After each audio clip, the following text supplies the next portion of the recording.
talking about bullshit. This shit is humbling, man.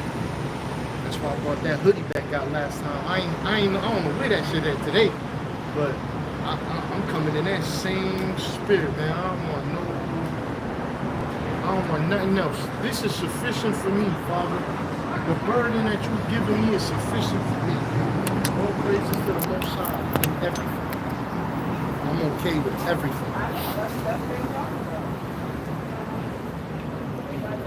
God, it's fucking shit. Is that the live? This one is live and this one on YouTube.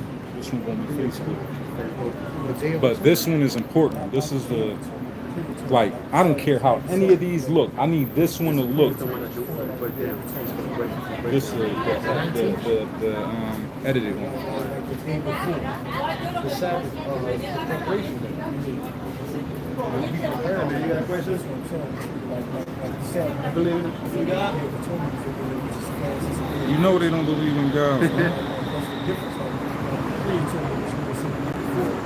looking like you're curious or something.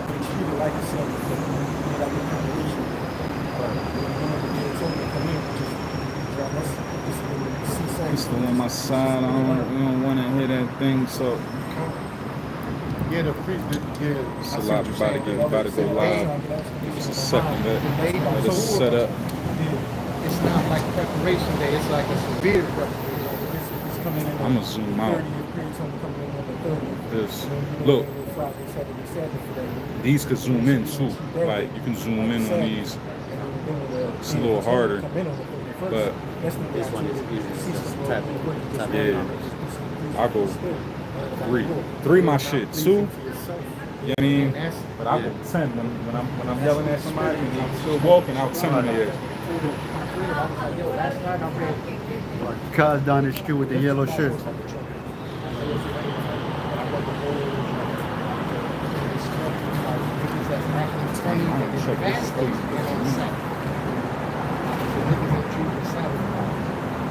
So that's crazy that you're bringing that up because it says, amen.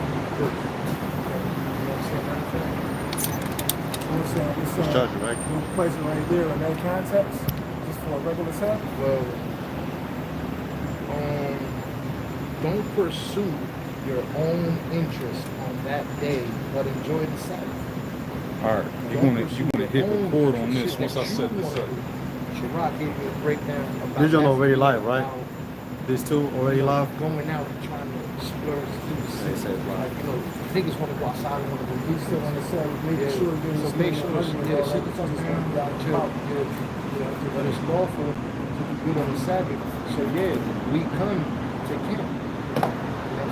Even though we spend them on the soul and shit like that, I mean, like, you're not supposed to spend them on the Sabbath. I was 1 to 5, you know what I mean? It's not a pleasure. It's not a pleasure. You know what I'm saying?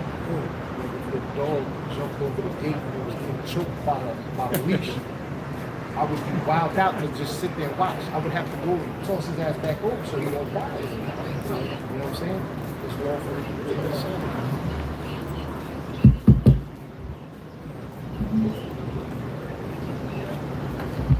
Spin this way. Cool. All right, all praises to the Most High God, whose true name is Yahweh, and the name of Yahweh Shah, whom the world ignorantly calls Jesus Christ. Are we all the Hebrew Israelites? Go ahead, you can.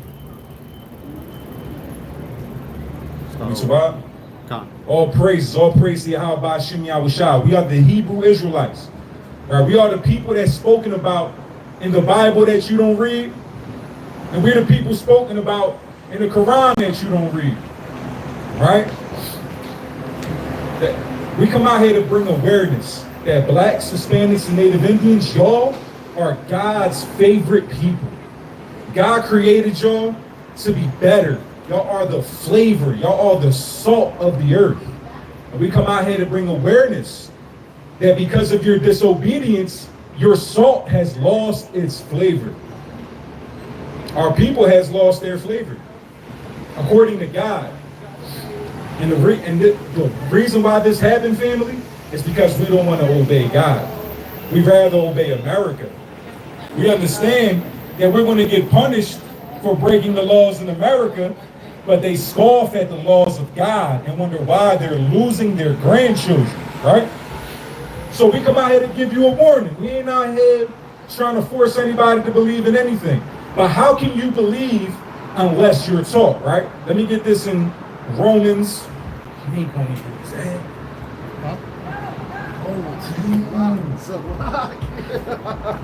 Romans 10 and 13. And let me get I got something. Hold on, let me get to it.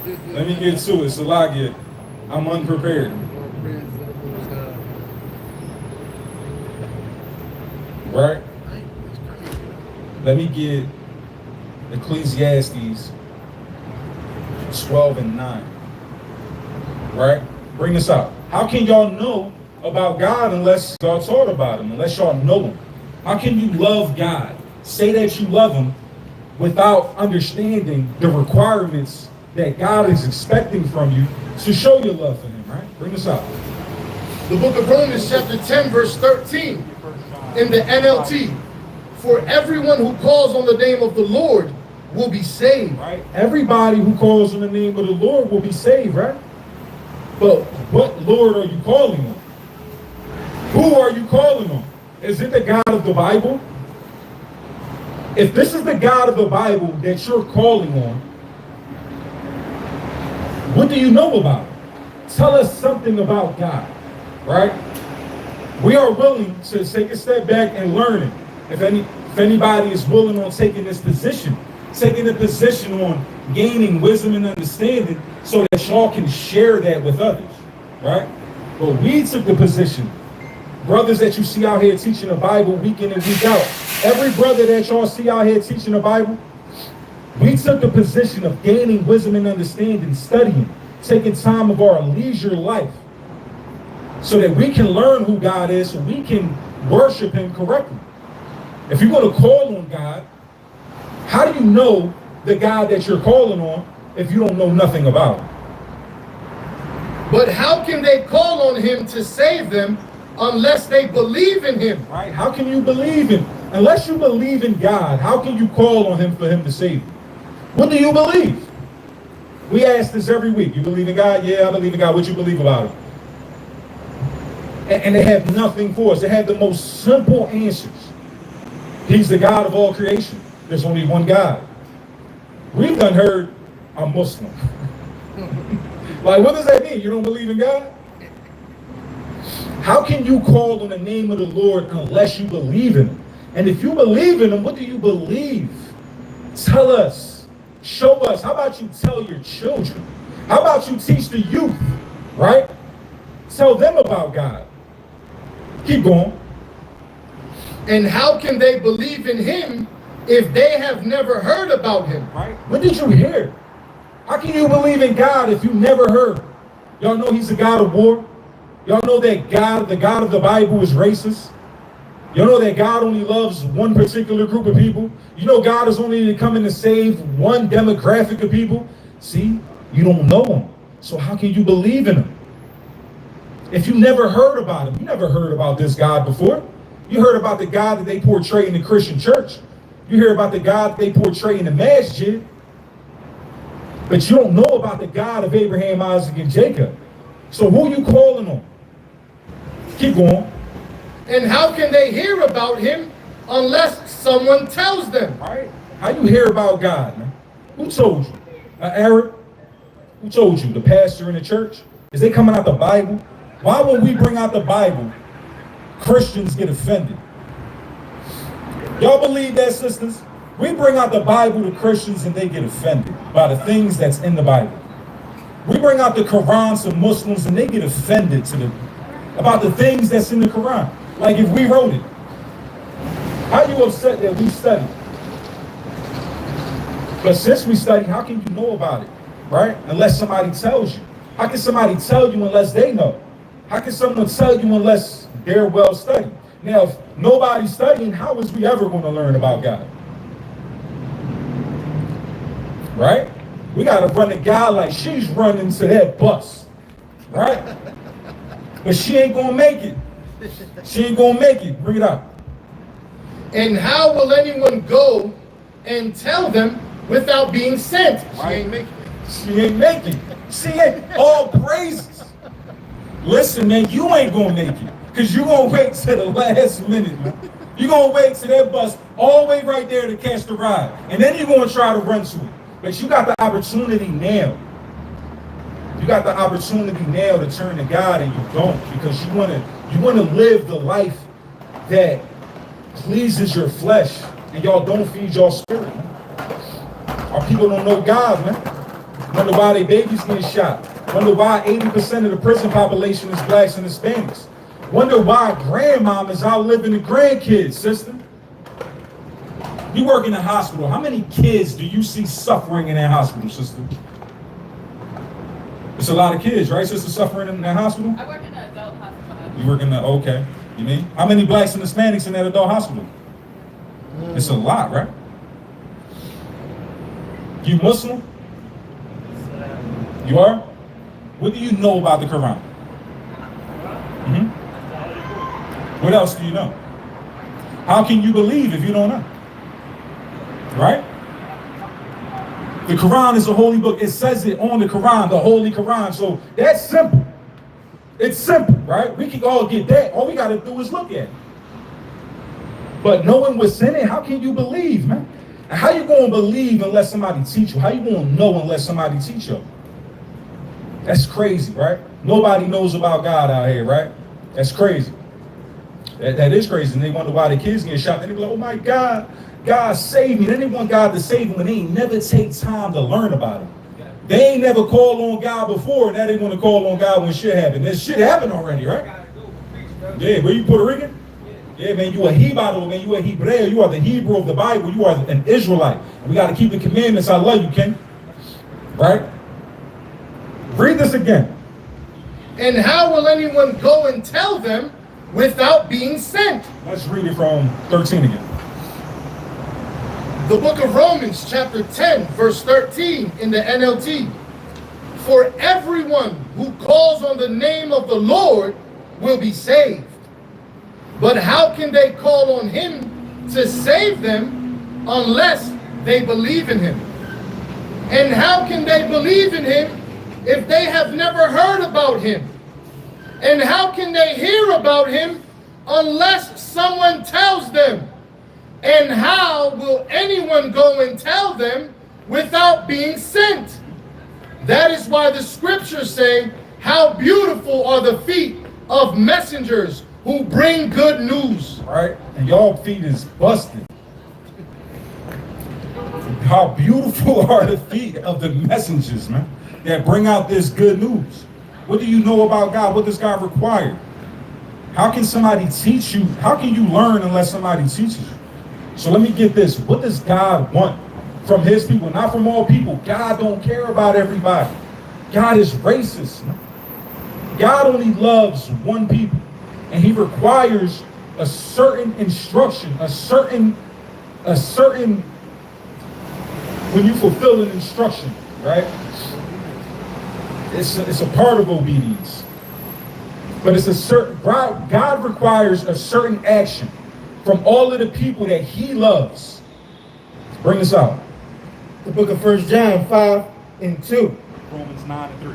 By this we know that we love the children of God. Right. This is how we know that we love the children of God.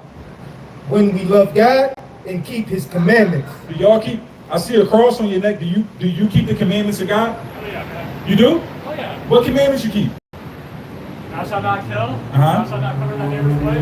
Thou shalt not steal. That's the only ones? America tells you not to do that. So how do you know whether you're obeying America or God? I never thought of that. So what else does God say? Keep the Sabbath holy, because the Sabbath is holy unto God. Ambassador weekend.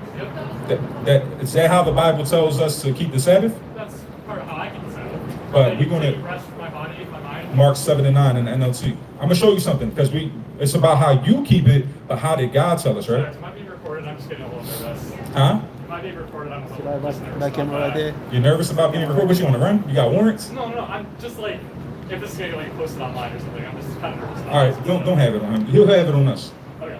All right, so watch this. The book of Mark, chapter 9, 7 verse. chapter 7, verse 9. Then he said, you skillfully sidestep God's law in order to hold on to your own tradition. Right? So you said, I follow it how I'll follow it. But God gave a law that said a way to keep the Sabbath. It says, don't cook, right? Make a double portion the day before so that on the Sabbath you're not cooking. Don't work on the Sabbath, right? Yeah, I don't do that. You don't work on the Sabbath? What day is the Sabbath? Sunday for me. But we have to, so let's follow the Gregorian calendar because that's the calendar that we follow today. Let's just entertain the Gregorian calendar. Sunday is the first day of the week, not the last. Okay. Right? So Yeah. are we skillfully sidestepping God's laws to hold on our own traditions? It sounds like, yeah, I've never really thought that like that, No, but what- it sounds like yes. Yeah. So what about the new moon? I don't follow that. The Day of Atonement. Sorry? The Day of Atonement. Passover? Sorry. Feast of Unleavened Bread. Yeah. You follow, you keep the Feast of Unleavened Bread? So I mean, like, Passover, like, I'm not as familiar about it, sorry. You keep the Passover? I celebrate, like, Easter and that, but I don't The know Easter? about Passover. You celebrate bunnies having eggs? No. What's Passover? Is Easter Passover? I don't know. We skillfully I sidestep God's laws and follow our own traditions, right? That's why that's so important. This is the things that we coming out here to emphasize. Let me show you something. No. Watch this. The book of 1 John 5 and 2. So you don't keep God's laws, not according to how God said it, right? I guess it sounds like no, but I'm not as familiar with God's laws as your friends. You love God? Yeah, of course. Okay, let's read this. By this we know that we love the children of God, when we love God and keep his commandments. For this is the love of God, that we keep his commandments, and his commandments are not grievous. So you read the Bible? I do. Not as much as I should. I try to do a little bit every day. So the Bible tells us the way you love God is keeping the commandments. But you said you love God, I think I do, yes. but you don't keep the commandments. Which commandments am I not keeping? You're not keeping the Sabbath day holy. You're not keeping the Feast of Unleavened Bread. You're not wearing fringes on the borders of your garments, right? You're not keeping the new moon. It's a whole lot of commandments, actually. Okay. You know what I mean? Yeah. Covetous. You know what being covetous is? Sorry? You know what being covetous is? Covetous, like not Yeah. coveting goods and people. The law, the commandment in the 10 Commandments, which says, thou shalt not covet. What does that mean? You shouldn't be like envious and jealous and overly want what other people want. Okay. Yeah, that's what covetous is. So there's a lot of things that people do that show their hate for God, because if you don't keep the commandments, if you do, that's love. What's opposite of that? Don't and hate, right? I mean- Yeah. I So, feel like there's a middle ground, but I see what you're saying. There's a Yeah, I middle? still want to say it, yeah. so God has a middle. I'm just He saying. has an exception for who? No one. You shouldn't make an exception, but I was getting trained too. I'm sorry. Are you a sinner?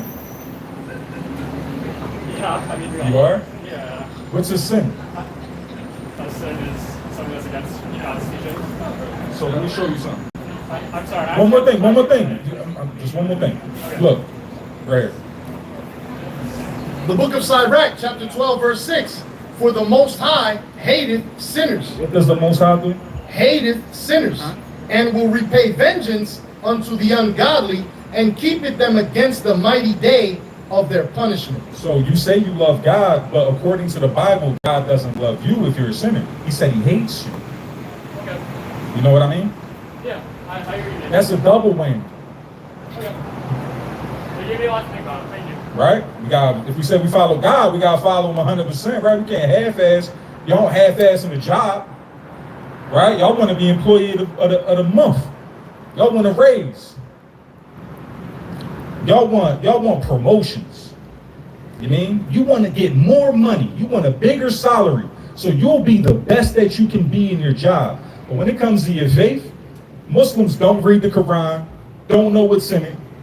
Christians don't read the Bible, deny what's in the Bible. That's crazy, right, family? That's crazy, right? Christians don't like what's in the Bible, and Muslims don't like what's in the Quran. Ain't that crazy? Right? Crazy. So is we really following God, or we following man when we do that? We following him. We following man, right? So who's really reading? Nobody follows God then, right? If nobody's reading and teaching what's in that book, then nobody's following. And they've run away. It's an image. The cuffing the pants, the wearing the cross, the wearing the hijab, the kufi, all of it is an image. It's to look at me, I'm godly, but don't know nothing about God. You're a sinner. You're a proud sinner. I sin. Yes, I sin. Do you have to sin? What is sin? Do you have to continue in your sins? Do you need God to hate you? Or you want God? Do you want to be an enemy of God? Let me get James 4:4. What you got?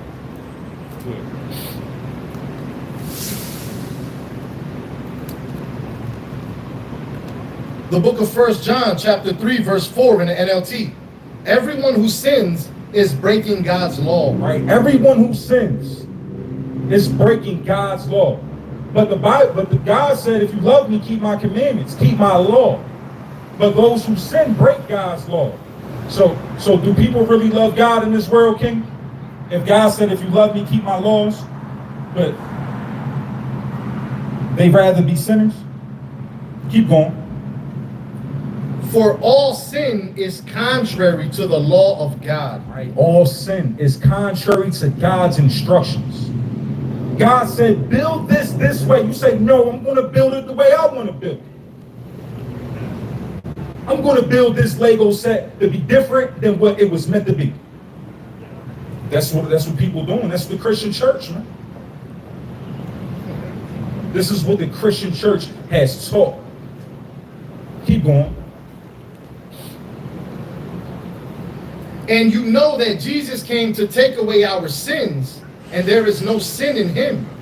Anyone who continues to live in him will not sin. Anybody who continues to live in God, to live in his son, will not sin. I'm not going to sin, man. I'm not going to willfully sin. I'm not going to sin and know that I'm sinning. And I'm not going to be a proud sinner. Anybody who lives in him. I want to live in God. I want God to live in me. But y'all rather, our people got demons living in them. Everybody has a demon. And y'all feed that demon. And y'all glorify this demon. Keep going. But anyone who keeps on sinning does not know him or understand who he is. Right? Anybody who continues to sin does not know God. Sin is breaking God's laws. We got the Bible telling you to keep God's laws, and we got the Quran telling you to keep God's laws. So, what's up, King? Huh? We congregate, we come out here every Tuesday. Well, it changes every month, right? But every Thursday, we on 15th and JFK. You want to take our info? Use your phone. I'm gonna give you this joint or something. You just came home? Yeah. You learned this in there? No.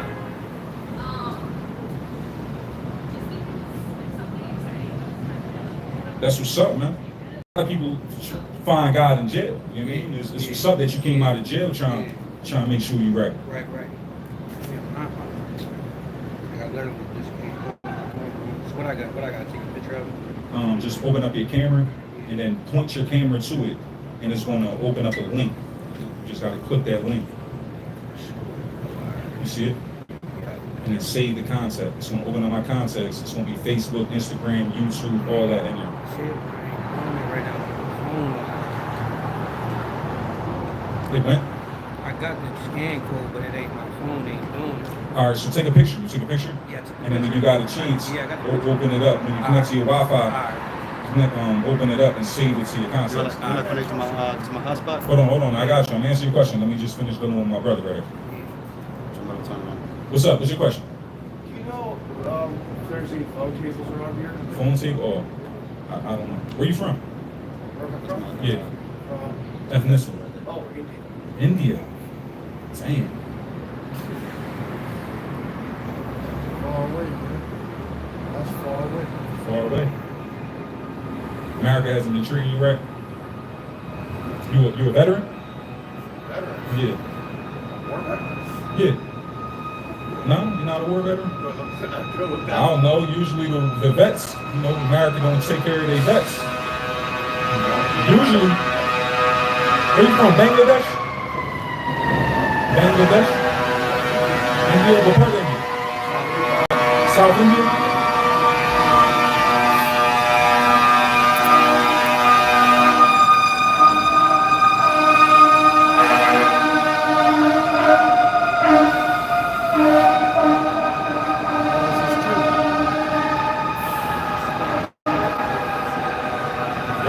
We scattered, so it could be, you know what I mean? It could be. You look a little different.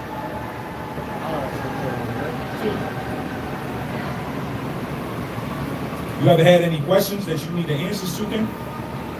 Not I can't, because I gotta get back to this halfway house before 6 there. I'm running late. Yo, hit me up. You can text me, whatever, and I'll send you all the information that you're looking for. You believe in God? I see you got Matthew 25 on your shirt. Yes, I do. What you believe about him? He's great, man. Let me get back to Romans 10. What's great about him? He's gonna get me to heaven, man. He's gonna get me to heaven. How? All I got to do is believe in him. Revelation 22, 14. All you got to do is believe in him. All you got to do is believe. Let me get that in Matthew 7, Son of right? God, Matthew 7, Lord, shall not enter. Matthew 7 and 21. 7 and 21. Yeah, I need you to get this. The book of Revelation 22 and 14. Blessed are they that do his commandments. Right. Keep the commandments? yes, I do keep the commandments. What's that? It's St. Michael pegged it. It's an idol? Yeah. Hey, priest, can we talk? We got a brother here that got a question. Can we come to an understanding? I know you gotta have time for God. You always got time for God, right?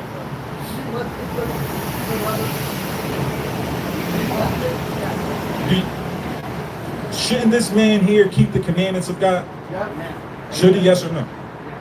What are the commandments? Shall not commit adultery. Shall not steal. I'm asking the pastor. I want the pastor to educate us. Okay. What are the commandments? You looking them up? Let me get Matthew 6. 6 and 5.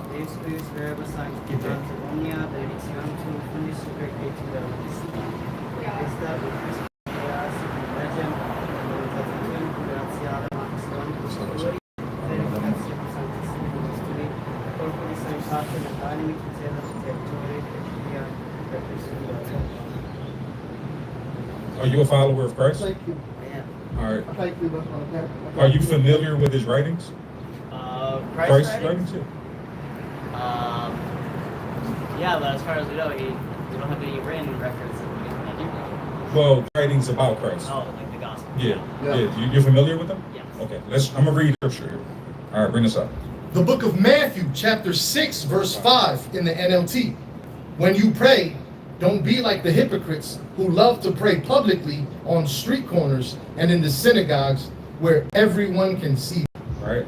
Do you agree with Christ? That was red letters. You know what red letters mean? It's the words of Christ. The words of Christ. What he said is, don't be a hypocrite and pray publicly in the streets. Do you agree with Christ? Yeah. You do. So what does that mean? Well, I guess in that aspect, he's forbidding the public prayer for sake of publicity. So what was that about? What about? What you just did? Oh, my brother here asked me for a favor What was that? to bless this medal of St. Michael the Archangel. How is one blessed? Let me get that in 22 and 14. How does one be blessed? Is it praying to an idol? Well, I'm not praying to him. I'm asking. You're blessing the idol. Yeah, I'm asking God To bless him through the idol. I'm asking God to bless this object so all who look upon it or use it in a holy manner might receive the mercy of God through the use of this object. An idol. That's not an idol. So how does God say we're blessed? First, the blessing is material that we follow God's will. All right, so we're going to read the Bible. That's Hold all. on. Is that a Christian pastor running from the Bible? That's a pastor running from the words of God. This is who blessed an idol. He prayed to this chain and said, whoever looks on the chain is going to be blessed. He wants your money. Yeah, we got the First Amendment rights, sister. You can call the police if you want to educate yourself. Who? Who's going to do that? That's fine. That's fine. If they come, they can call the police and get educated. Bring this up. The book of Revelation 22 and 14. Blessed are they that do his commandments. No, blessed are they that bless an idol, and everybody who looks at it is going to be blessed. No, blessed are they that do his commandments. So is that going to bless you? No, the Bible's gonna. The Bible. But you just allowed that pastor to pray to your chain. Yes, I know. And you believe that that was going to be a blessing. America, look at all you got to do is read the Bible. So how was one blessed by reading the Bible? You have to do stuff good, man. What's good? What's good? Everything. This whole world is good. So is a pedophile good? No. So the whole world is not good then. I don't. I got a lot of stuff. Is a going on. homosexual good? A lot of shit going on in this world, man. A lot of shit. Why? Because nobody's following God. Nobody's following His word. Yeah. Nobody's following. Let me get from Exodus 20 and 4. Let me show you just committed a sin. You just committed a sin. Bring this out. You committed a sin. The book of Exodus chapter 20 verse 4. You must not make for yourself an idol of any kind. A what? Of any kind. A what? An idol of any kind. You cannot make yourself an idol of any kind, but they blessing chains. And they're saying that whoever looks upon this chain is going to be blessed. But when we bring out in the Bible the way that God blesses you, they run. Y'all not serving God, man. Y'all serving this imaginary idol that you created in your mind. And this is what we come out here to rebuke. And when we rebuke these things, you see the demons in our people. When this Bible comes out, you can see the demons in the faces of people, man.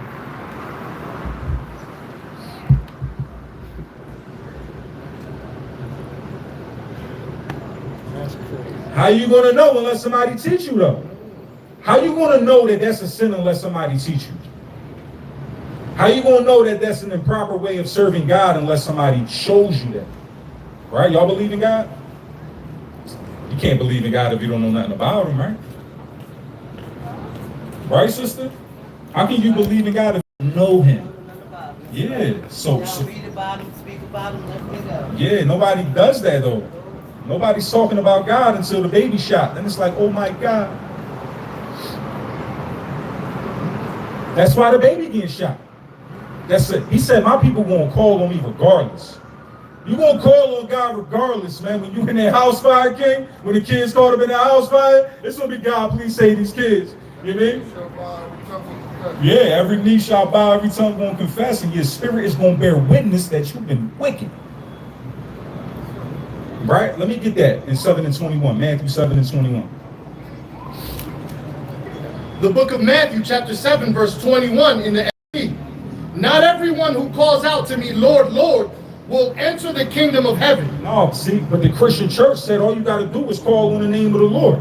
That's what the Christian church has taught us. All you got to do is call on God. But what Christ said?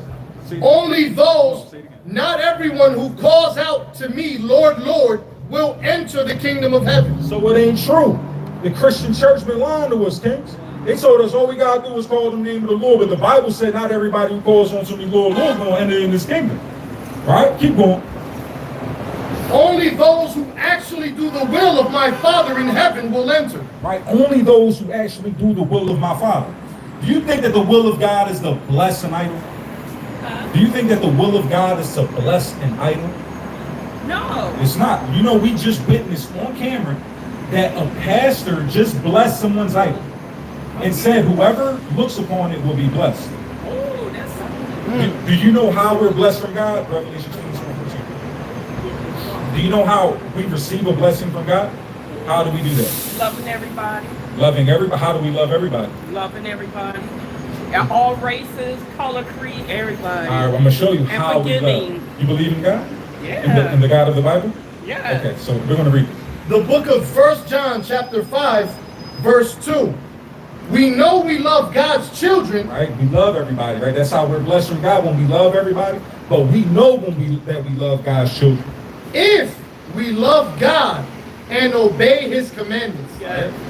Obey his commandments. That's right. What's his commandments? The Ten Commandments. It's more than that. You know, thou shalt love thy neighbor as thyself is not in the 10 Commandments. Oh no. That's not. So there's more than 10. Thou shalt not lay with another man as a man lays with a woman. A man shall not lay with a man as a man lays with a woman. That's not in the 10 Commandments. No. So there's more than 10. Oh. Right? So you're talking about the gay stuff? Well, that's a part of God's commandments. And this is how I love you. If I don't teach your son that he can be a woman, but that's my love for you. I will never teach your son to go with contrary to God's instructions. Right? So now, watch this. How do we receive a blessing? That's not how we receive a blessing. Right? It is. But that was showing how we love each other. Loving each other, I agree. We need to love each other, but the way we do that is by keeping the commandments. But this is how we receive his blessing. The book of Revelation 22 and 14. The last book of the Bible. Revelation chapter 22 is the last chapter of the Bible and book. Blessed are they that do his commandments. How do we receive a blessing? Loving God, forgiving, and that's all I know. I That's just said it. Yeah. Right, read it again. Blessed are they that do his commandments. How do we receive a blessing? Doing his commandments. Doing his commandments. So that's the only way we can receive a blessing. By doing his commandments, I'm showing you that I love you. Right. I can't love you unless I'm keeping these commandments. And I can't receive a blessing unless I love you. Right. By keeping these commandments. Right. So. But I think, I don't know. We'll just know when we die and go there, or go to heaven or hell, because remember, like on Sundays. It's gonna be too late. No, when you remember on Sundays it used to be like Sabbath day. Yeah. All of the stores is open. You wasn't really supposed to do nothing on Sunday, but now it's like.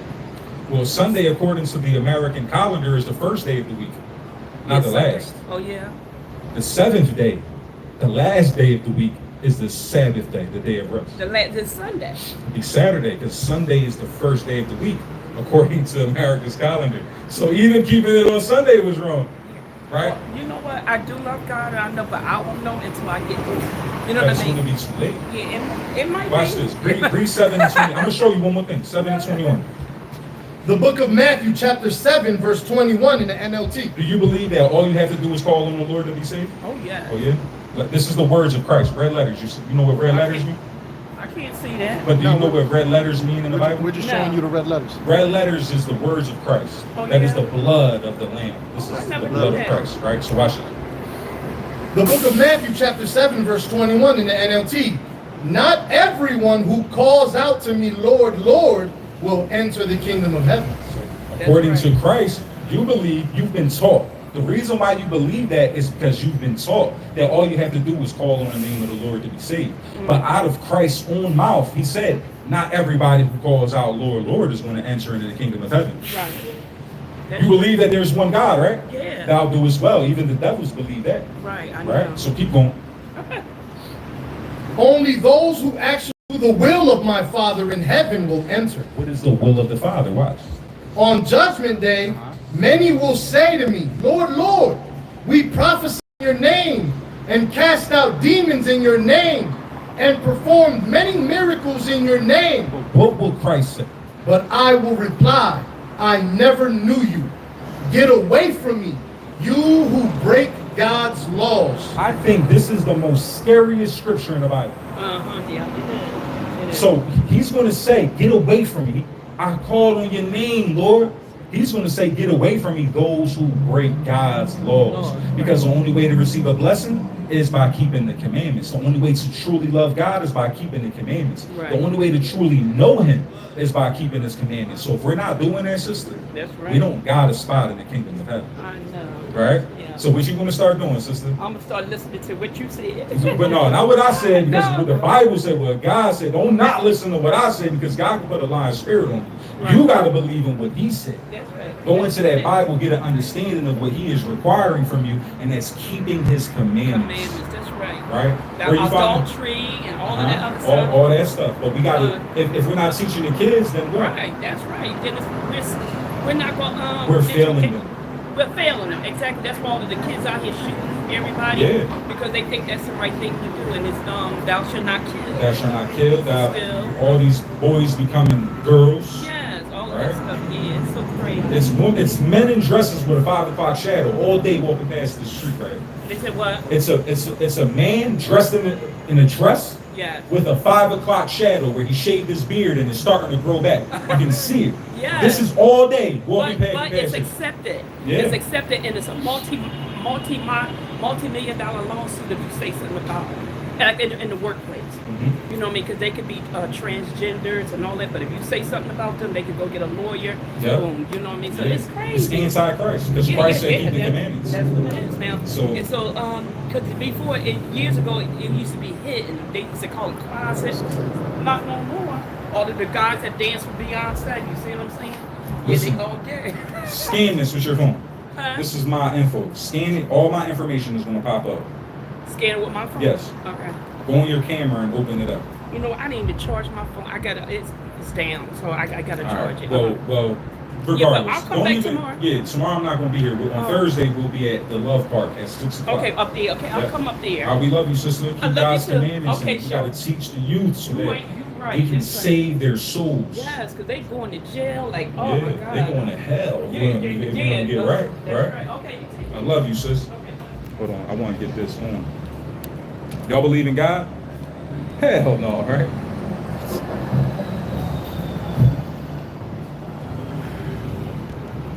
Say God. Money's my God.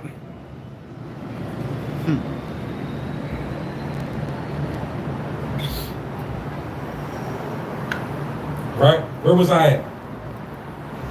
Let's read that again, Matthew. The book of Matthew, chapter 7, verse 21 in the NLT. Not everyone who calls out to me, Lord, Lord, will enter the kingdom of heaven. Right? Not everyone who calls out Lord, Lord going to enter. Right? But y'all know the Bible teaches that we have the book of Allah and the instruction of Allah is in the Torah.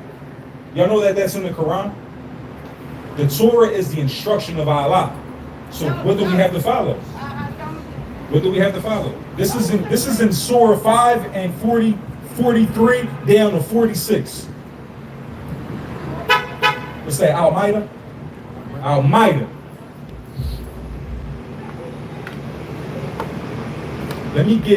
I need their lips, but their hearts are far from me. Honor me with their lips.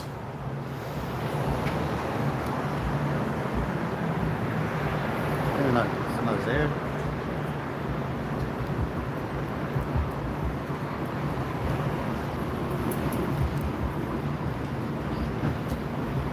Right? Y'all believe in God? You can, because you don't know nothing about him, right? It's impossible. You believe that everything was created from nothing? Let me get Isaiah 29 and 13. Let me get Matthew 15 and 7. What's up, cool guy? You believe in God? Yeah? That cross means you believe in God? Huh? Okay. What have you learned in church? I'm gonna show you something. Let me give Romans 10 and 13 again. Let me show you something. You believe in God? That was the question. Was that hard to answer? No, God is Jesus. God is Jesus. Okay, let me get. All right, where did you learn that from? From the Bible. From the Bible? I'm gonna show you something in the Bible. Jesus. You tell me that Jesus isn't God? Well, we want to read what the Bible says, right? So let me get John 8 and 58. Let me get Exodus 3 and 2. All right, we're gonna read something. John 8 and 58. Watch this. This is I'm gonna go here because I think this is why you believe in God, that Jesus is God. The book of John, chapter 8, verse 58 in the NLT. Jesus answered, I tell you the truth, before Abraham was even born, I am. Right? He said, I am, right? Who is I am? God? God was created everything that's here. He said, before Abraham, I am. So is the angel, is an angel of the Lord? God created the angels. The angel of the Lord is not the Lord, right? Let me see this in Exodus 3. 3 and 2, I got it. No, I don't want to. I want I am. In the bush, looking what's on the side. I'm gonna show you. I am 14. The book of Exodus 3 and 14. And God said unto Moses, I am that I am. Now, who was this that said that to Moses? I just realized I'm not gonna be able to persuade you. You're not gonna be No, I'm not. We're not persuading. Do you believe in Paul? Do you believe the letters of Paul? Paul was in the synagogue for months, disputing against his people to gain the true understanding. So why wouldn't you follow that? My question is, do you believe Jesus is the Lord? Is Jesus I am? Is Jesus the Lord in your eyes? Jesus is Lord, yes. Okay. Yes. Now, is Jesus I am, pursuing the book of John chapter 8? The Holy Trinity. Is Jesus I am? Yeah, just a yes or no question. Jesus is God, so yes. Jesus is I am? Jesus is God, the creator of all. I'm gonna read this again. Maybe God, Christ is lying. I don't know if that's the impression that I'm getting from you. Christ is lying, I'm not No, what I'm trying to get an answer from. You see these Christians, right? But listen, what he said was that Jesus is I am, right? Now read verse 2. The book of Exodus 3 and 2. And the angel of the Lord, And the what? and the angel of the Lord appeared unto him in a flame of fire out of the midst of a bush. Right? The Christians said that Christ is God, but Christ said that he is I am. And I am, he said that Christ is not. God is not the angel of the Lord. God created the angels. And he admitted that Christ is I am. And Christ I am was a burning bush, which was an angel of the Lord. So now either Christ is not God, or we got to retract what he said. He's going to have to retract what he said and say that the angel of the Lord is God. Shalom, King, all praise to the Most High God. Right? I've been holding that. Yo, it's going to be hard. Y'all believe in God? Y'all don't believe in God? I do. I understand. What you believe about him? What do I believe about? I don't really got time, but trust me. You don't got time for God? Just not right now. Nah. God ain't got time for you either. Y'all believe in God? No? Nah, he doesn't believe in God. How can he believe in God? Y'all believe in God, anybody? Anybody a believer? Sister, talk to me, sister. What you believe about him? Or what do you want to know about him? Right? Right, King? You can't believe in something you don't know, right? Can't believe in something you don't know. You know that weed gonna get you high because you did it before, right? So when you smoke that shit, you know that shit gonna get you high. That's why you believe it. But if you don't believe, how you know God? How you believe in God if you don't know nothing about him, right?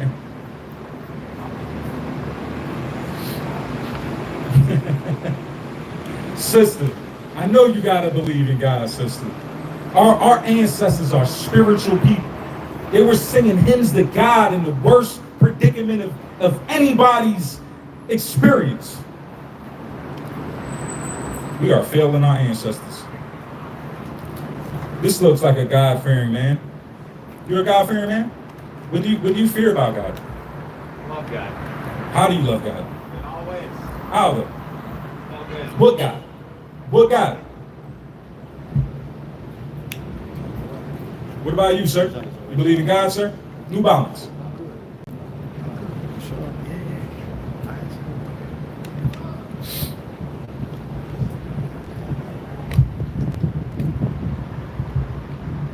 Only thing our people know how to do is bag up and shake ass.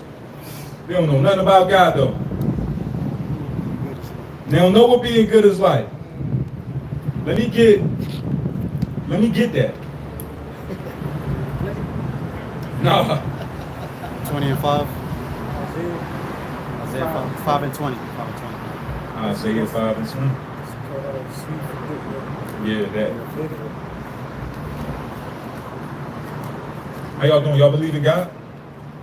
Do y'all believe in God? What you believe about him? What do you believe about God? I don't know. I just have it in my heart. That's it. How can you believe in it if you don't know I just believe that he exists. that he exists? Yeah. You believe in the Bible? In the Bible, yeah. All right, But watch. I don't read it like. You don't read it though? No. Just I don't know. Sometimes. Can I show you a Bible scripture real quick? Yeah. Why not? All right, I'm gonna show you. Let me look for it real quick. You guys live right now? Yeah. Let me get James 2:19. The book, if you know who James is? No. That's the brother of Christ. James is the brother of Jesus Christ. So I'm going to read what he said. It's the book of James chapter 2, verse 19. The book of James 2 and 19. Yeah, a man may say, thou hast faith. And 2 and 19. Oh, Salah. The book of James 2 and 19. Thou believest that there is one God. Right? You believe that there's one God. Yep. Thou doest well. You do well. The devils also believe and tremble. The devils believe and tremble. So what separates you from a devil and a godly person?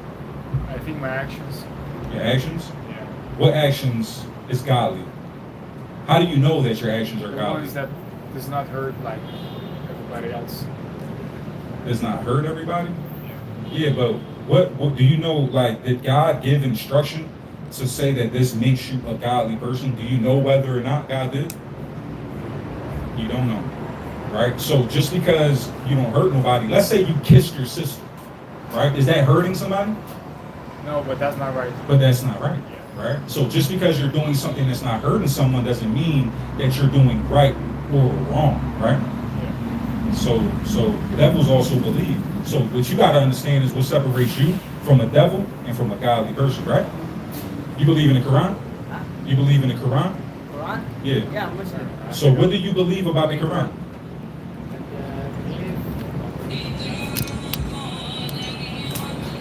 No, it's just English. You don't speak English? Yeah. You, all right, you speak Arabic? Okay, all praises. Read this. This is the Quran.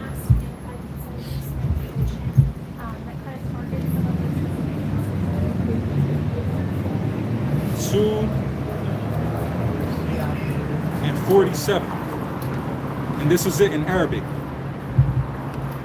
يا بني إسرائيل اذكروا نعمتي التي أنعمت عليكم وإني فضلتكم على العالمين. What does that say? You know? Yeah. It means that the children of Israel are the favorite. Yeah. And they're above all people on the earth. Ya Allah, كلهم ذا بني إسرائيل. Yeah. The people. They're the favorite. Bani Israel. They're the favorite. Yeah. And above all people. Yeah. Are you Israel? Huh? Are you Bani Israel? No. No. Me Muslim Arabic. So you're not the favorite. Okay. Praise to the Most High. جزاكم الله خير. السلام عليكم. Walaikum. Walaikum. Oh, praise. Oh, praise to the Most High. It's bad. Our people following the wrong things, King. It is. Our people following the wrong things. Yeah. Glory be to Yahweh, man. No. No. He said, I'm not the favorite. Sister, this would just happen, sister.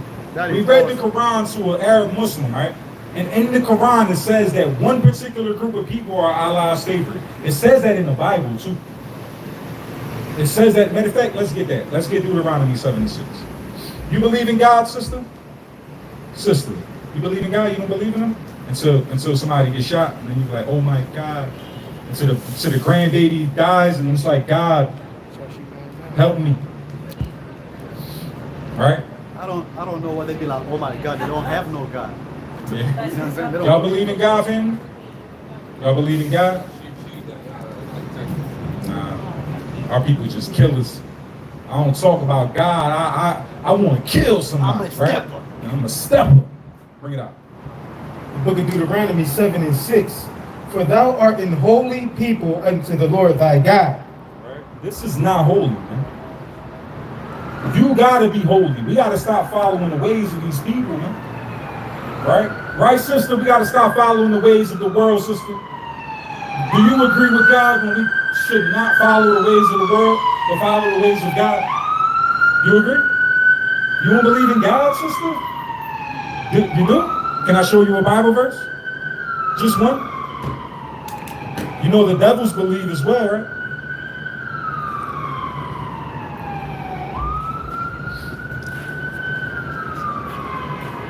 Y'all look like a God-fearing family. Y'all believe in God? Y'all look like a God-fearing family. Y'all believe in God? Huh? You Muslim? Allah? Allah?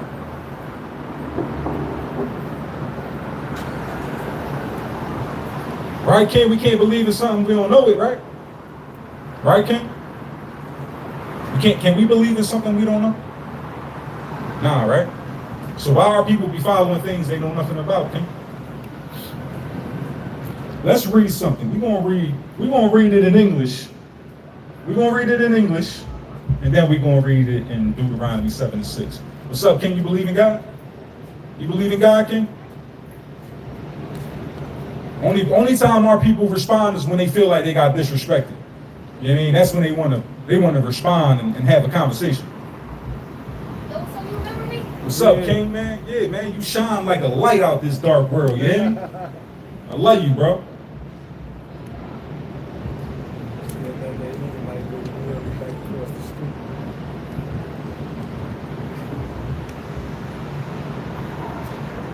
Watch this.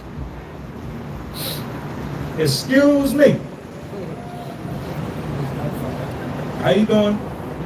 How you doing, miss? You believe in God? I'm doing well, thank you. Do you believe in God? What you believe about him? Can I show you a Bible verse before you continue with your day?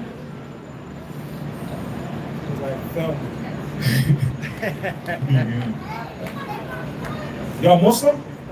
Y'all Muslim? Y'all Muslim? Yes, I am. Yeah. Can I read something in the Quran? I'm gonna read something to you. Okay? Read. Surah Al-Baqarah, ayat 47. O children of Israel, remember my favor which I bestowed upon you, and that I preferred you to the Alameen. You know Arabic? No, I don't know. You don't know Arabic? So this is Allah, Angel Jibril told Muhammad that the children of Israel are the favorite, and he prefers them above mankind, Alameen. Right? So does God show favoritism? Does Allah show favoritism? Do you believe in the Quran? The Quran just said, read it again, I'm gonna show you. Let's read it. Surah Al-Baqarah, ayat 47. O children of Israel, Children of Israel. remember my favor which I bestowed upon you. He said, O children of Israel, remember my favor that I bestowed upon you. And that I preferred you Allah preferred the children of Israel to the Alameen. Are you an Israelite? Are you a Bani Israel? No. So are you the favorite? I don't know who is the favorite. I don't believe that God has favorites. Well, the Quran said it. If you don't believe Allah has favorites, then you don't believe in the Quran. That's out back in the 247. Allah has said many things, beyond that. So you pick and choose what you I believe? have read the Quran. You read it? You ever read that part? You ever read that part? That's page 24. Page 24. You read that part? Most likely, yes. You don't believe it. You don't believe it though. Yeah, well, I mean. Look. You looking at the favorite. You really need to put Listen. things before it's complete. Listen. You're not the favorite, but you're looking at the favorite. We are the favorite of Allah. We That's are right. Bani Israel. We are the children of Yaqub, the children of Asbat. And that's why we run faster, we dance better, we cook better, we fight better. Everything we do. Our children is stronger, right? Y'all daughters love us. Huh? Right? I'm not good at that. Yeah, no, because there's no flavor. Right?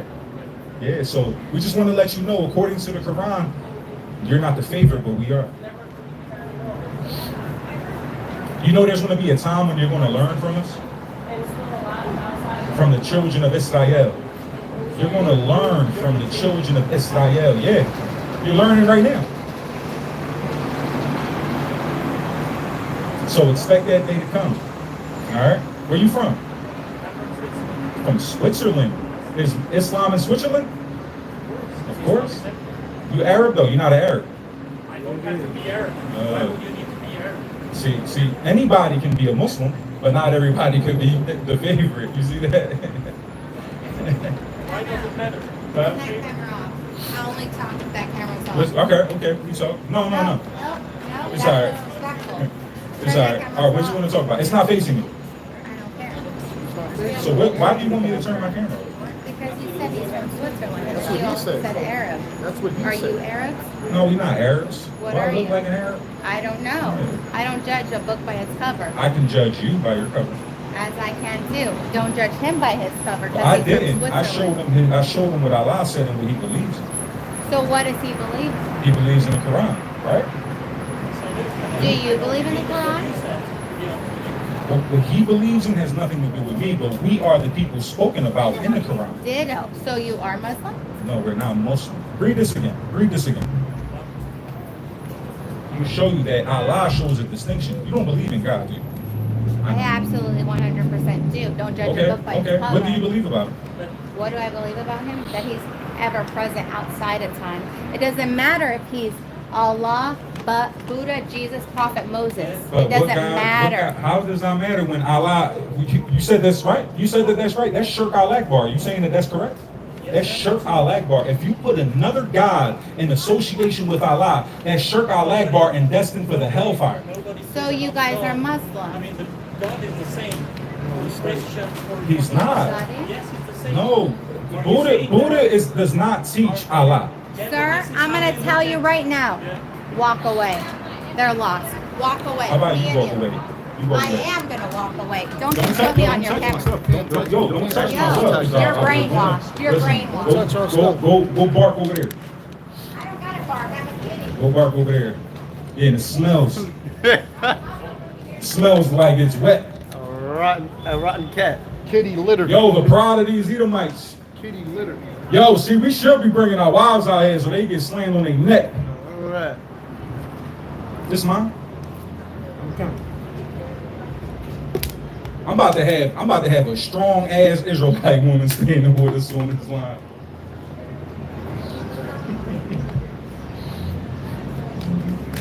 Donian dog. Y'all believe in God? Y'all believe in God? What y'all believe about? But tell me something. What about you? Why is it so hard to get people to tell us something about God, sister? There's one thing we be asking for. Tell us one thing about God. He's great. I mean, he's terrible as well. It says that in the same paragraph. It says he's a great and terrible God. He's killing babies. He's killing babies, man. Let me get that Deuteronomy 32 and 39. I need that do as well. The devils believe also. I need that on deck. I need to know that scripture from the top of my head. James 2 and 19. Sister, you believe in God, sister? Can you tell us something about him? Bring it out. The book of Deuteronomy 32 and 39. See now that I, even I am he, and there is no God with me. You believe in God? Where are you from? Poland. Where are you guys from? Where are you guys from? Huh? Where you guys from? Russia. Russian? All y'all from Russia? Wait. All y'all? Russia. What part of Russia? Lemongrass. Are they sleeper cells? Let me get Isaiah 1 and 3. Where y'all from? Where y'all from? Your ethnicity. Your race. Sisters. Really? Family. We gotta do better, family. Where y'all from? Where you from, King? Where you from? Where you from? Huh? Your race. What's your race, King? We just asked an Arab where he was from, he told us. We asked a Polish man, he told us. We asked a Russian man, he told us. But it's like, read this. The book of Isaiah, chapter 1, verse 3 in the NLT. Even an ox knows its owner. Even I in... need this in the KJV.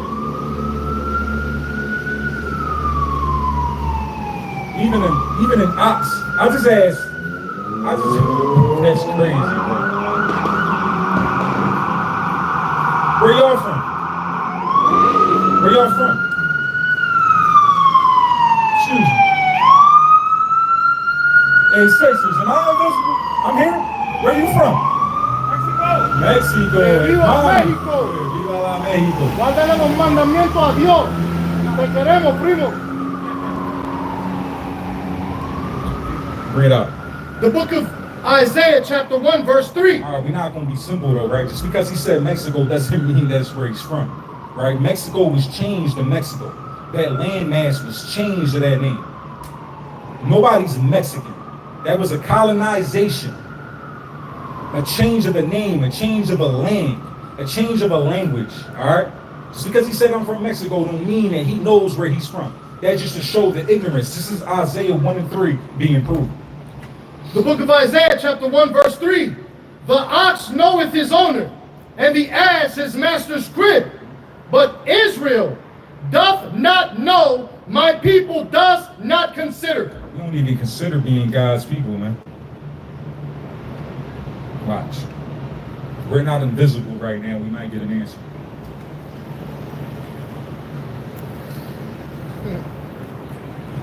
How you doing? How you doing, miss? Where you from? Where you from? Australia? You said Australia? Yeah. What part? Huh? Sydney. Sydney, Australia. See that? We ask our people, they be like, here. From right here. They get mad, bro. He got mad because I said, what's your race? Like, listen, man. The oppressed, man, they would be angry. You should be angry, man. Oppression maketh a wise man mad. If you can't tell me where you from, King, if you can't tell me where you from, that's crazy. That is destroying. That is destruction, King. Where you from, King? What's your ethnicity, though? Your pants is black. That's not a race. That's a color out of a crayon box. And it don't even match that color, King. Right? What is that? What was that? The Bible? Can you show me in the Bible where it says that? Yeah, to do Father, Son, Holy Spirit.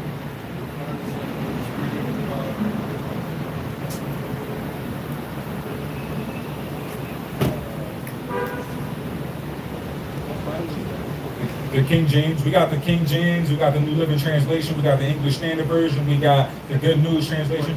Huh? I'm sorry, I didn't hear you. Section 14, Part 8. No, there's not. Like the Bible is broken down in books, like Isaiah, Jeremiah, Matthew, Luke. It's not broken down. It's in Luke. Luke what again? Luke 8, chapter 4. 8 and 4. 8 and 4.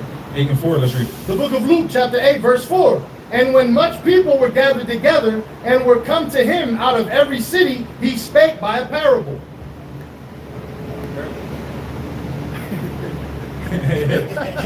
So do you believe that you received a blessing by doing it?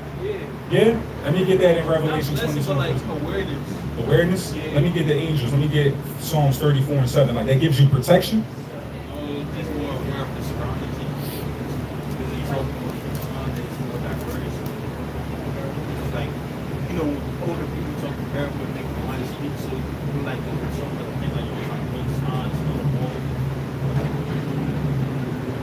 in God?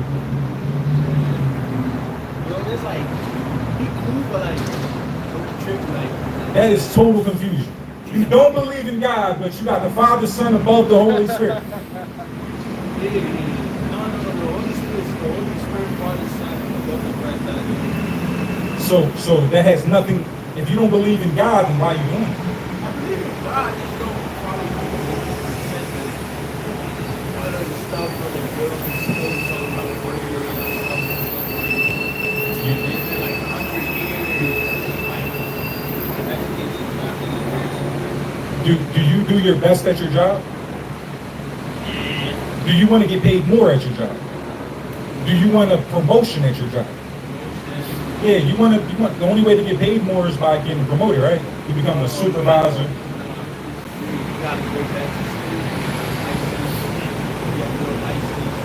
Are you willing to go through that to make more money? Yeah? So you serve money and not God. Because you're willing on going through the obstacles to make more money, but you're not willing to go through the obstacles to serve God. It's a tight time. It was like, I like the money part, but it's like, alleviating, like, devoted to work is Devoted to money. It pays the bills. Not God. God to make you homeless. God to put you in prison. God to get you hit with a straight bullet. It's like, alright, your blunt is depending on the blunt power. It's just like a different power. I'm gonna have to duck out for a minute. I ain't gonna lie. You got a dollar on you? Let me show you something. I'm got a yank. Whatever I'm gonna pull out, right? Alright.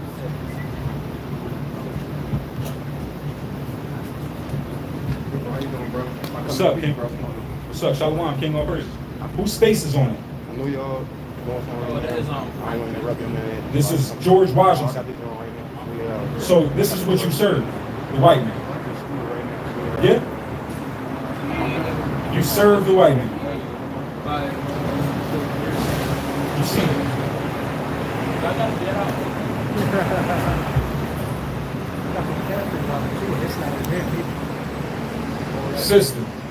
Sister. He said that he'll do anything to make money, but he will not do anything to serve God. And whose face is on that dollar bill? White man's. So I said, so you serve the white man? He said yes. We serve white people, but we don't serve God, King. And we wonder why we the greatest people in the worst predicaments in all over the earth. We're the greatest people. We're the greatest people. We fight better, dance better, cook better, but we in the worst predicament everywhere. We kill each other. We sell drugs. Our women shaking ass, right? That's all we know is how to bag up and shake ass. How to load a clip and shake ass.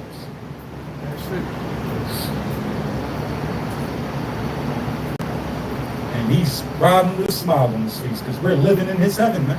We are serving him, man. Listen, man. Let me get Isaiah 30 in the NLT. Since you believe in God, what you believe about it? A lot. You know that God hates sinners? Read this. 30, Isaiah 30 and 8. He starts at 8. The book of Isaiah, chapter 30, verse 8, in the NLT. Where y'all from? Where y'all from? Philippines, and where you from? India. Harold and Kumar in the flesh. Right? Bring this out. The book of Isaiah, chapter 30, verse 8 in the NLT. Now go and write down these words. Write them in a book. Right? Write these words in a book. They will stand until the end of time. What are these words going to do? They will stand until the end of time. Now, we in the end of time, King, and these words still standing. These were words that was written thousands of years ago, and these words are still standing right now. Keep going.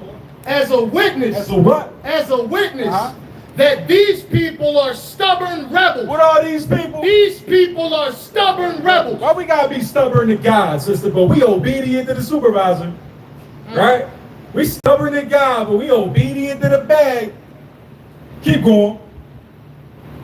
Who refuse to pay attention to the Lord's instructions. Right? Y'all refuse to pay attention to God's instructions, but you'll follow the instructions at your job. Right? You'll follow the instructions in your school, but you refuse to follow the Lord's instructions. You are a rebel. Keep going. They tell the seers, stop seeing visions. What do they say? Stop seeing visions. Stop telling me what's to come to pass. Stop telling me that white people is going to be destroyed. Stop telling me that America is going to be in flames. Stop telling me about these visions. They tell the prophets, don't tell us what is right. Right? What do they tell? What do they say? Tell us nice things. Right? Tell us nice things. Don't tell us what is right. Right? Y'all don't want to know what's right, right? Y'all want to know what makes you feel good, right? Right? Yeah, see? They don't want to know the right thing. They want to know what feels good. And what feels good is not right. Say that again. Tell us nice things. No, say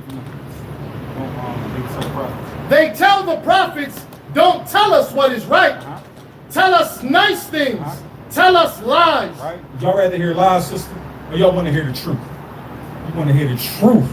The truth is we got to keep these commandments. We got to follow God's instructions like how we follow the instructions in the workplace. We got to follow God's instructions like how your children follow your instructions. Keep going. Forget all this gloom. Right? Forget. Stop telling us about your God. Stop telling us about the truth, man. Tell us lies. Right? Tell me that I can walk around, right, looking like a prostitute. Tell me that I can lay with a man that's going to pay for my lashes, and lay with another man that's going to pay for my phone bill, and then lay with another man that's going to pay my car note, lay with another man that's going to put gas in my car. Right? Tell me that that's okay. Right? Tell me that my birthday weekend is good. Tell me that I can celebrate my birthday all month. Right? Tell me I can eat some pork, right? Better me? Mira, hermano. Hermano. You eat pork, sister? You eat pork, sister? Do you eat pork? You do? See? They don't want to know. Read that again. Stop. They tell the prophets, don't tell us what is right. Tell us nice things. Tell us lies. Tell us what? Tell us lies. Would you feel better, sister, if we was out here telling lies instead of the truth? Huh? You think it'd be better if we was out here telling lies instead of the truth? You say it in... ¿De dónde eres? De México. So, es más mejor nosotros pararnos aquí diciéndole mentira a la gente o la verdad. So, ¿qué tú quieres? ¿La verdad o la mentira? La verdad es los mandamientos de Dios y tenemos que seguir obedeciendo. ¿Entiendes? No se puede comer cerdo. Pero los puertorriqueños, los mexicanos comen cerdo. ¿Sí? Pero la Biblia dice que no se puede hacer. So, ahora, ¿qué tenemos que hacer? Estudiar la palabra de Dios y entenderla y no romper los mandamientos de Dios. ¿Entiendes? ¿Tú comes cerdo? I just told you. That's a sin. ¿Vas a parar? ¿Sí? Oh, praise. Don't lie. Alabanzas al más altísimo Dios Yahweh. Te queremos, hermana. Eso porque estamos aquí diciéndole a la gente de nosotros, somos los israelitas de la Biblia y tenemos que guardar los mandamientos de Dios. ¿Ok? Bendición. All praises. Read that again. So the prophets. It's working. The book of Isaiah, chapter 30, verse 10. Tell the seers, stop seeing visions. Tell the prophets, don't tell us what is right. What they say? Tell us nice things. What do these Christians want us to tell them? Tell us lies. Yeah, they want us to tell them lies, man. Keep going. Don't tell us what is right. Tell us nice things. Tell us lies. That's what we want to hear, sister. Y'all want to hear lies instead of the truth, sister? The truth hurts, right? The truth hurts. But you'd rather something make you feel good, right? You'd rather You rather be told something that makes you feel good, or would you rather the truth when it hurts? The truth when it hurts, right? You got to keep the commandments, sister. We got to love ourselves and love God and follow his instructions. That's the only way we're going to save our children. There's missiles coming. There's war coming. There's famine coming. And the police is not going to save your kids. Only God is. So we have to keep the commandments. And we love you. Read that again. The book of Isaiah chapter 30 verse 10 in the NLT. Tell the seers, stop seeing visions. They tell the prophets, don't tell us what is right. Tell us nice things. Tell us lies. Forget all this gloom. Right, forget all this gloom. Listen, forget all this y'all talking about, man. It's getting dark out here. Yeah, man, dark cloud on Man, yeah, you point, man. This is a burden. All these instructions, I gotta stop being important. Listen, man, you telling me that God don't like us, man, I don't even want to hear it. Because now that I heard it, now I'm gonna do it anyway. Keep going. Forget all this gloom. Get off your narrow path. Right, get off your what? Get off your narrow path. Right, get off your path of following God. Stop telling us about your Holy One of Israel. All right, nobody wants to hear about God, man. Y'all know Allah is the Holy One of Israel? Y'all know that? Listen, man, we're going to have to teach everybody, man. How y'all going to know unless somebody teach y'all? Right? Pork is against God. Homosexuality is against God. Defiling your temple and smoking pork, shrimp, crab, and lobster. Breaking the Sabbath. A man acting like a woman and a woman acting like a man. It's all against God's creation. It's all against the will of the Father.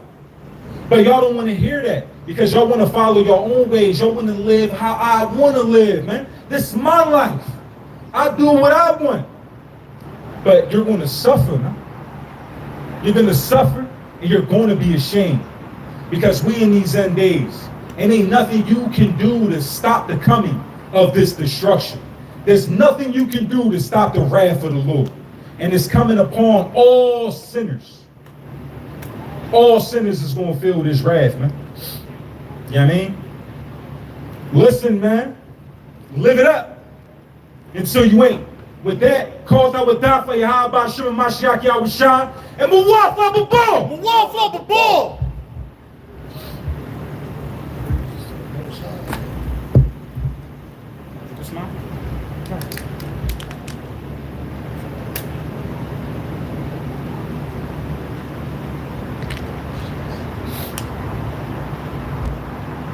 This was recording, right? Yeah. You turned it off? Yeah.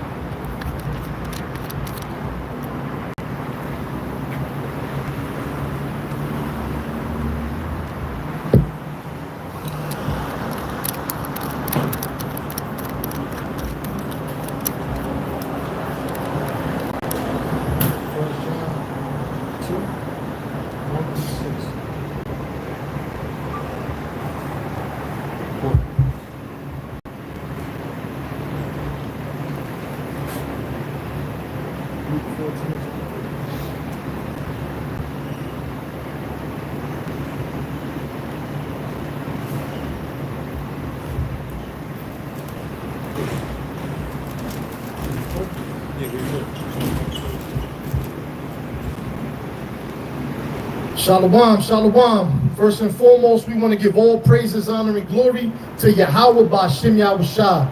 That's giving all praises, honor, and glory to the Most High God, whose name is Yahweh. B'Shem meaning coming in the name of, and Yahushua, who the world calls Jesus Christ. Right? All praises to the Most High. A lot of people say, you know, they know Christ. Right? We're going to test that out.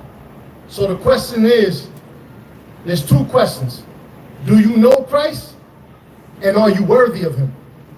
We're going to bring that out, right? Let me get 1 John chapter 2, 1 through 6, Baba Kashaw. The book of 1 John 2 from the top. My little children, these things write I unto you, that ye sin not. And if any man sin, we have an advocate with the Father, Jesus Christ, the righteous. And he is the propitiation for our sins, and not for ours only, but also for the sins of the whole world. And hereby we do know that we know him, if we keep his commandments. How do we know that we know Jesus Christ? If we keep his commandments. He that saith, I know him, and keepeth not his commandments, is a liar, and the truth is not in him. They're liars. They say they know Christ, but they refuse to follow the laws of the Most High God. The Bible says that you're a liar if you do so. You're a liar, right? And the truth is not in you. Keep going. But whoso keepeth his word, in him verily is the love of God perfected. Hereby know we that we are in him. He that saith he abideth in him ought himself also to walk, even as he walked. So if we say we know Christ, we abide in him, we should be walking like Christ walked, right? So do we really know Christ? Are we worthy of Christ?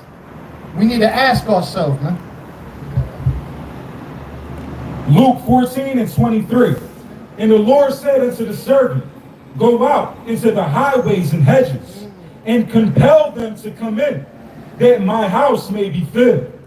For I say unto you, that none of those men which were bidden shall taste of my supper. And there went great multitudes with him. And he turned and said unto them, if any man come to me and hate not his father and mother and wife and children. Luke 14:23.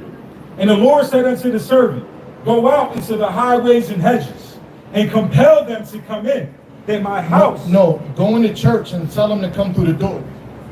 Go out into the highways and hedges, and compel them to come in. Is that a commandment? God. Is Christ telling us to do something? God. Are we not supposed to follow him, to know him? We're supposed to follow him. Bring that out one more time. I don't think they listen.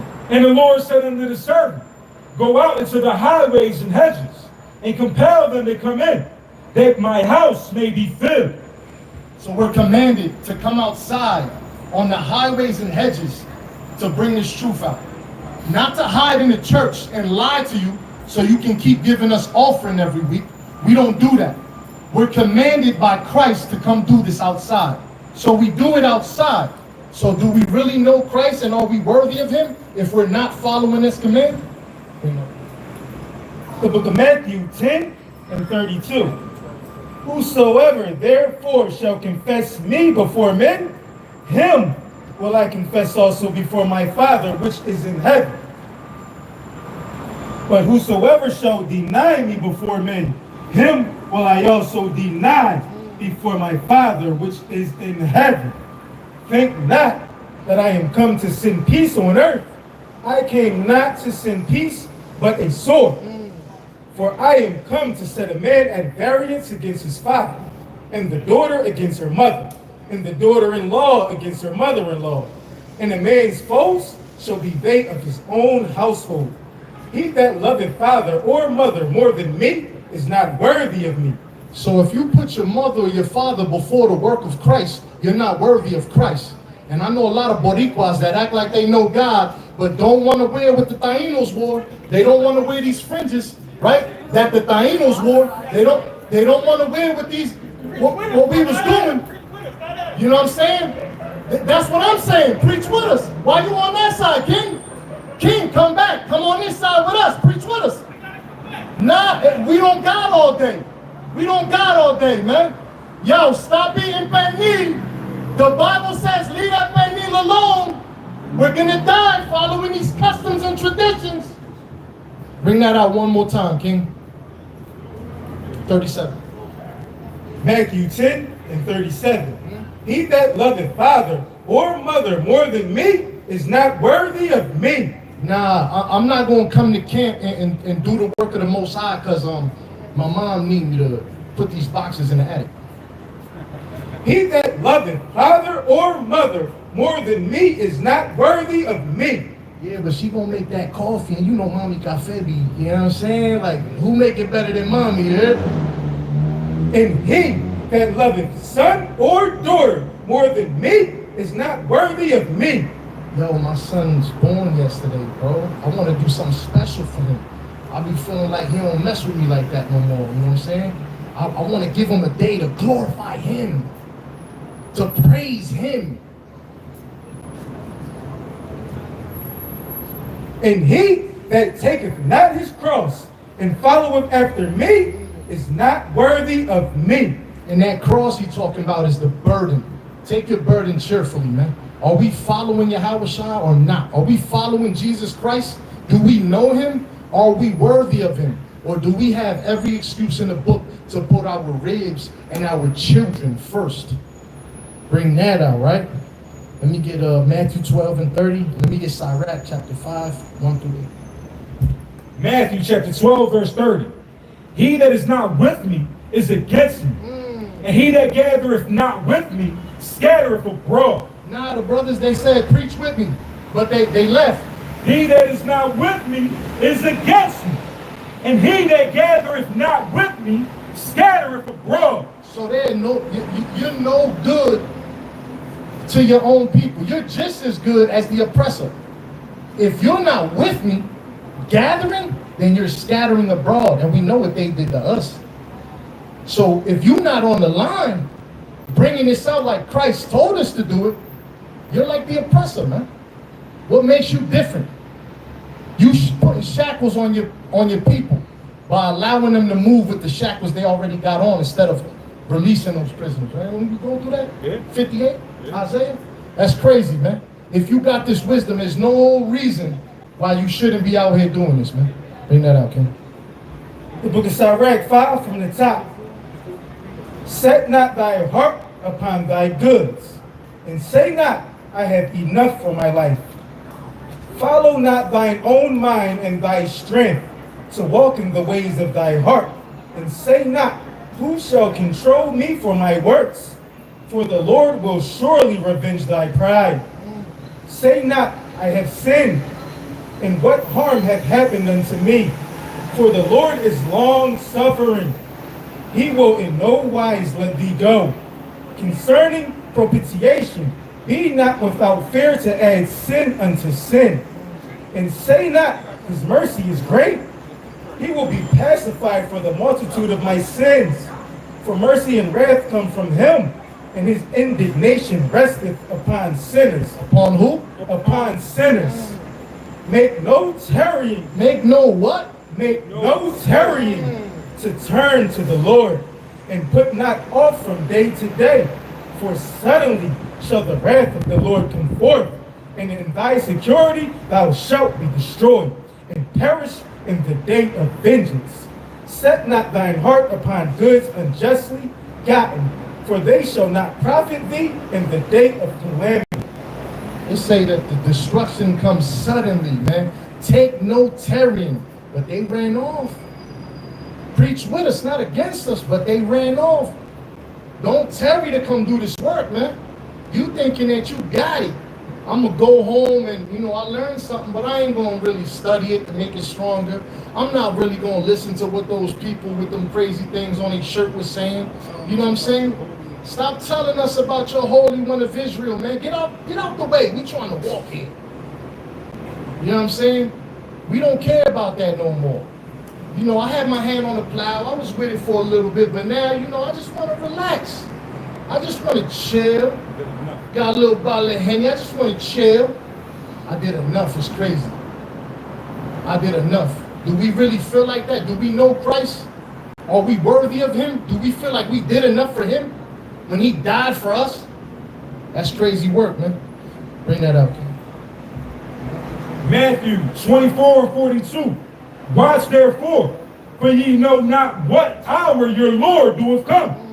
But know this, that if the good man of the house had known in what watch the thief would come, he would have watched, and would not have suffered his house to be broken up. Keep going. Therefore be ye also ready, for in such an hour as you think not the Son of Man cometh. How ready we supposed to be? Like if we knew a thief in the night was coming. What up, brother? Beautiful day out here, right?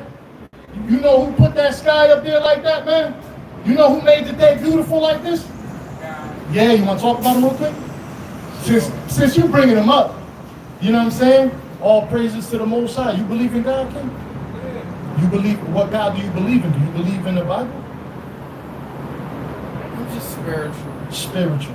The laws of the Most High God are called spiritual in the book, right? But what we do is we're so used to the regular things that everybody's doing, we're just going to continue following. Instead of getting out of the conditions we in, we're following the people that oppressed us. We're doing everything that they taught us to do and wonder why we're still dying out here, right? Do you love, you have children? No, sir. No? You got family members? You know, you got sisters and brothers? Do you love them? For sure. How do you know that you love them for sure? I'm willing to go to the end of the earth for everything, affection for them, stuff like that. Watch this. 1 John 5 and 2. By this we know that we love the children of God. This is how you know that you love your brothers and sisters, your mother, your aunt, your father. This is how you know. When we love God and keep his commandments. When we love God and keep God's commandments, that's how we know that we love the children of God, which are our siblings, our people, right? Because God has a set of laws and they're perfect. And they'll make a dumb man wise. Because it says stuff like don't kill. So imagine everybody that you know that was ever killed in gun violence would still be here today. Wouldn't that be good? Absolutely. What if we stopped stealing from people? Wouldn't we, I know a lot of brothers that stole from their mom. Right. Trying to get a fix, they gonna go in their mom purse. Yeah. Right? Wouldn't our mom have less tears if she didn't have to worry about us stealing from her? Worrying about us going to prison continually over and over until we piss off that one dog that's gonna leave us splattered on the ground. Right? And this is what we put our parents through. So do we really love our parents? Can we say we love our parents? Can we say we love our people if we continue to lie to them, steal from them, and kill them? We can't, right? So this is why the laws of God are perfect and they make dumb men wise, right? If not, we gonna have our 4-year-old daughters walking around here in bikinis. Listening to Sexy Red. Man, you'd be surprised how many mothers have cursed me out in front of their daughters because I'm like, there's no way you should have allowed that out. Of course not. Girl, you robbing her innocence. Yeah. And I don't even say that much, bro. I just be like, you allow this skirt, that's out of control. Yeah, well. And they cuss me out. Our people, they walk past us all the time and they see these Bibles and they don't want to talk about God. If we had free weed up here or pulled sandwiches, they'd be lined up, man. Not only our people, everybody, they want their own narrative. Nah, you're right, but we're only out here for our people. Right. For the oppressed. Yeah. Those that know what it's like to be enslaved. That's who we're out here for. Right. Not the ones who know how to be oppressors and slave masters. We don't care about that. Yeah. We want to talk about our people. And slave master allies. Allies. Yeah, exactly. They're the enemies. Why would we? So now, if you know that, so then how can salvation be for everybody? I don't know. It's not. Because everybody don't need to be saved. There's some people that need to be saved and some people that are enjoying the others needing to be saved. Yeah. See that? Look at this, King. This is called the future glorious return of the Jews. Right? This is Jeremiah 30 and 8. For it shall come to pass in that day, saith the Lord of hosts, that I will break his yoke off thy neck, and will burst thy bonds, and strangers shall no more serve themselves of him. But they shall serve the Lord their God, and David their king, whom I will raise up unto them. Therefore, fear thou not, O my servant Jacob, saith the Lord. Neither be dismayed, O Israel. Here they come. For lo, listen, King. For lo, I will save thee from afar, and thy seed from the land of their captivity. And Jacob shall return, and shall be in rest, be quiet, and none shall make him afraid. Right? The point is, King, there's a people and their children that's going to be saved out of the land of their captivity. Is this the captivity of is this the land of captivity for white people? Absolutely not. What about for Asians? Absolutely not. What about Arabs? No. What about your people? Not a chance. This is not the land of captivity of your people? Yes. I didn't Come. hear you right. My bad. Come. Yeah, nah, yeah. Blacks, Hispanics, and Native Indians Sure, were sorry, slaughtered my back. and enslaved on this land, man. Why is that? Because we refuse to obey the Most High God. Let me get Deuteronomy 10 and 12 about the show. We refuse to listen to the Most High God, right? This is what we normally come out here to do. We come to tell our people that we are the children of Israel. We are the 12 tribes of Israel, the Hebrews of the Bible. And we have a message from the Most High God to tell our people. This is what it's about. Deuteronomy 10 and 12. And now Israel. Let me know he Israel. Yeah, I just did. Okay, now Israel. What doeth the Lord thy God require of thee? He's talking to the children of Israel, who are the so-called blacks, Hispanics, and Native Indians. Look what he says. And now Israel. What doeth the Lord thy God require of thee? Now that you know you're an Israel or Israelite, what does the Most High God require of you? What is the message we come to bring to you? But to fear the Lord thy God, to walk in all his ways, and to love him, and to serve the Lord thy God with all thy heart and with all thy soul. To keep the commandments of the Lord. To keep what? The commandments of the Lord. How do you love God? To keep the commandments of the Lord. What is required of you now that you know you're an Israelite? Keep the commandments of the Lord. What should this brother right here do? Keep the commandments of the Lord and his statutes, which I command you this day for thy good. It's only for our good. Let me get 1 John 5 and 3 now. How we love God. Right? This is all we come out here to do. Show our people that we the people of the book, that we're the slaves of this book, just like we're the slaves throughout American history. We have to keep the laws of God because God told us we was going to be in trouble if we didn't. Now watch this. I got to run after this. I got this one and one more. Matter of fact, let me get this one first. 1 John 5 and 3, 5 and 2. By this we know that we love the children of God, when we love God and keep his commandments. For this is the love of God. What is the love of God? How do we love God? And we keep his commandments. And his commandments are not grievous. In order for us to love God, we have to obey him. Right? That's the only way that we show that we love God. Obedience. Right? Now, I said a lot up here. What is something that you remember me saying since you've been up here talking to me? What do you think the most important part is? About loving you. About following the commandments of the Lord. Come, all praises. Yeah. You prove that you love your people. Yeah. Now watch this. Bring that out. The book of Ecclesiastes 12 and 13. After all this, there is only one thing to say. After everything I just said to you, there's one thing to say. Only one thing to say. Have reverence for God and obey his commands, because this is all that we were created for. The only thing we were ever created for was to fear God and keep his commandments. You understand? We out here for you though, King. I hope you was edified and learned something. And I hope you come back to reading this book, man. Right? Come back to the actual culture. Right? Hip hop is not our culture, King. This is our culture. You know what I'm saying? Though we the salt of the earth, we do everything. Right? We the best at everything. But our actual heritage and culture is the law, statutes, and commandments of the Most High God, man. Scan My that. John dead, I'm about to go charge it down, yeah. Well, all praises to the Most High that you came and you stopped. Yeah. You know what I'm saying? We love you, King, and we out here for all people. You know what I'm saying? Yo, follow the laws of the Lord, man. Yeah. Right? All praises.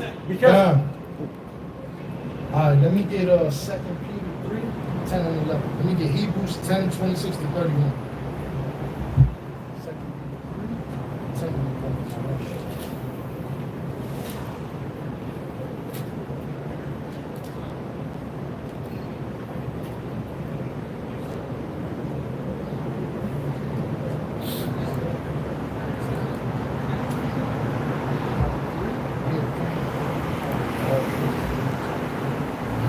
book of 2 Peter 3, verse 10.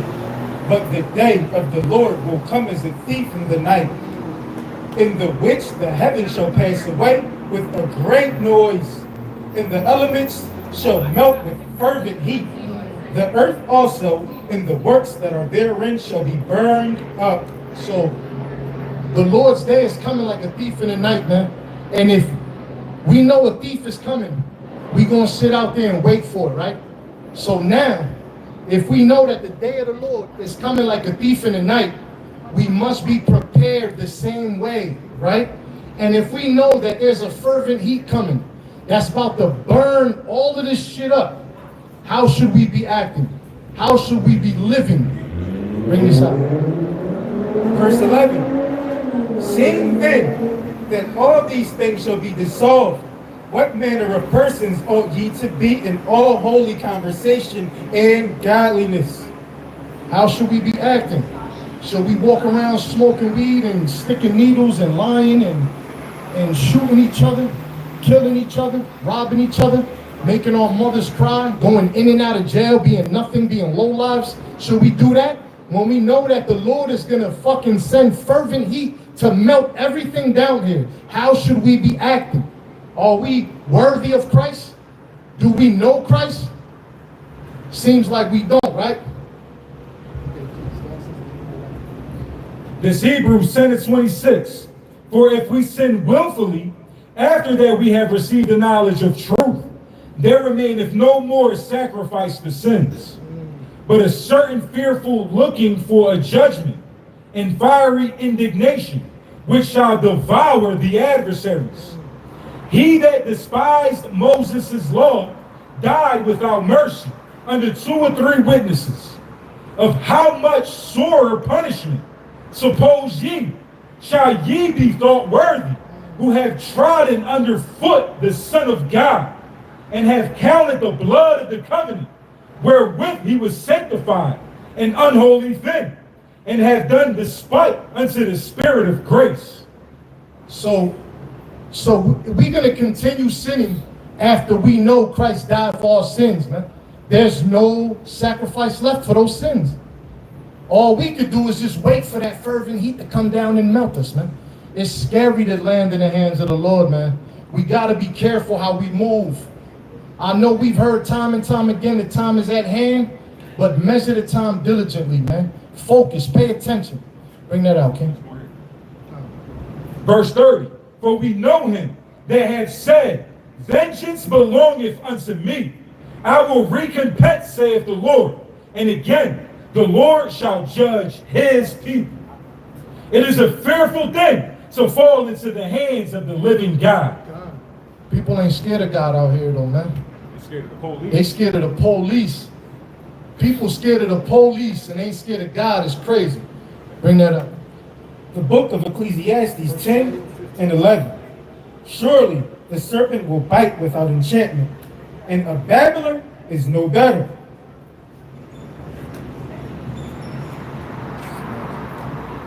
The book of Ecclesiastes 8 and 11.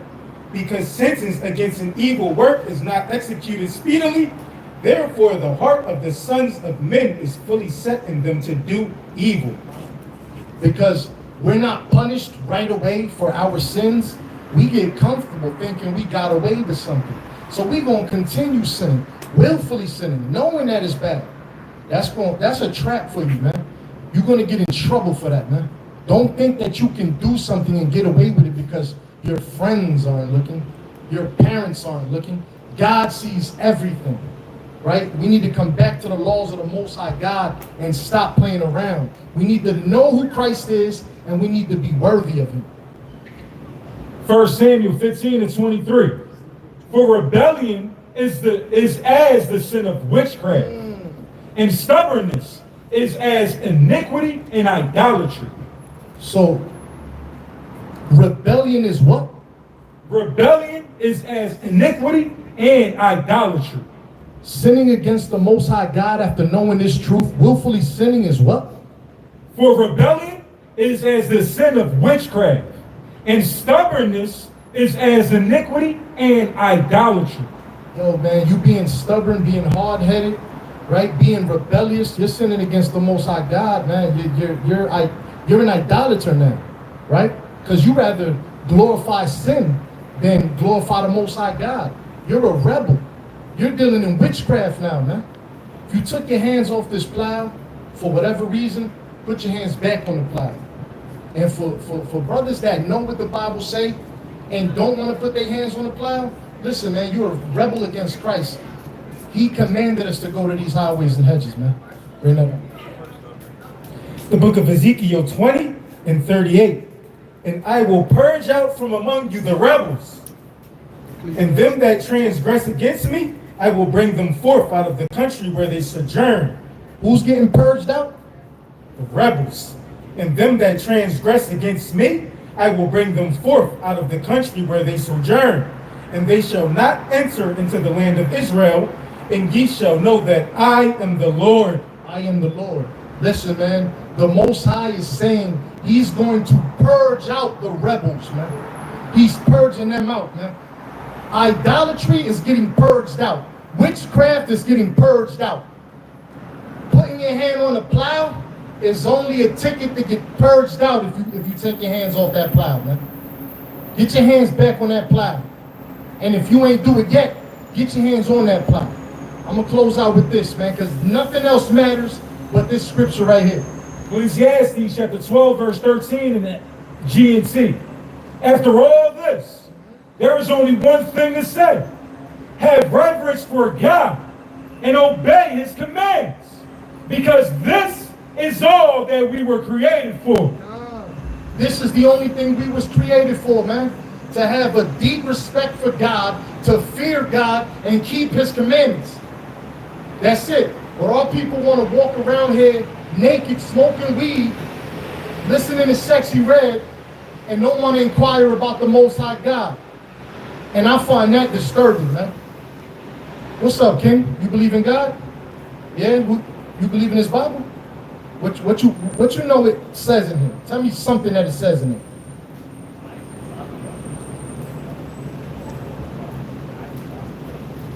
Only two things could come out of this. You could either ignore me, keep walking, and it'll be like nothing ever happened because we're used to it, or you can actually stop and inquire about God and learn something, maybe. Is that your sister? Yeah. Yeah. Do you love her? How can you prove that? Okay. Yeah. Okay, what kind of actions? 1 John 5 and 2. Say that again? Providing. Okay. Can you keep her safe? From what? Bullets? Oh, so you can't keep her safe. God can take care of that, but why would he take care of that if we're not obeying him? You obey him? So you know about the laws of God? Huh?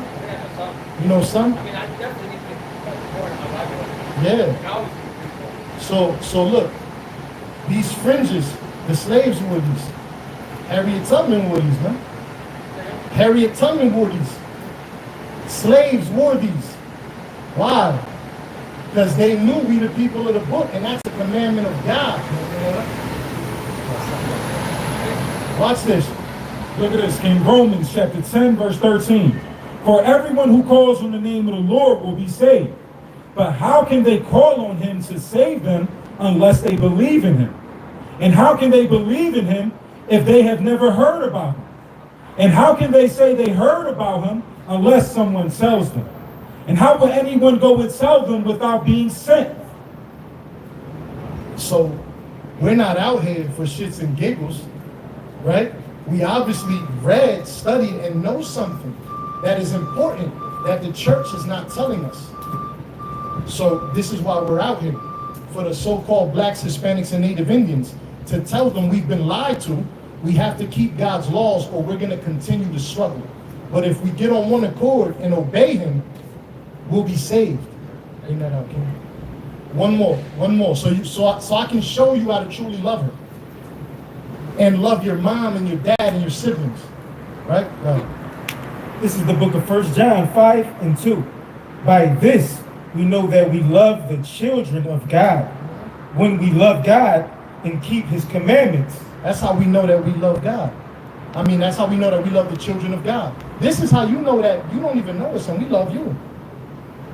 We're keeping the commandments. We're making sure you're safe. We're not killing you, robbing you, lying to you, stealing from you. We're not doing none of that. We're showing you love, and we're showing you how to love her. Now watch this.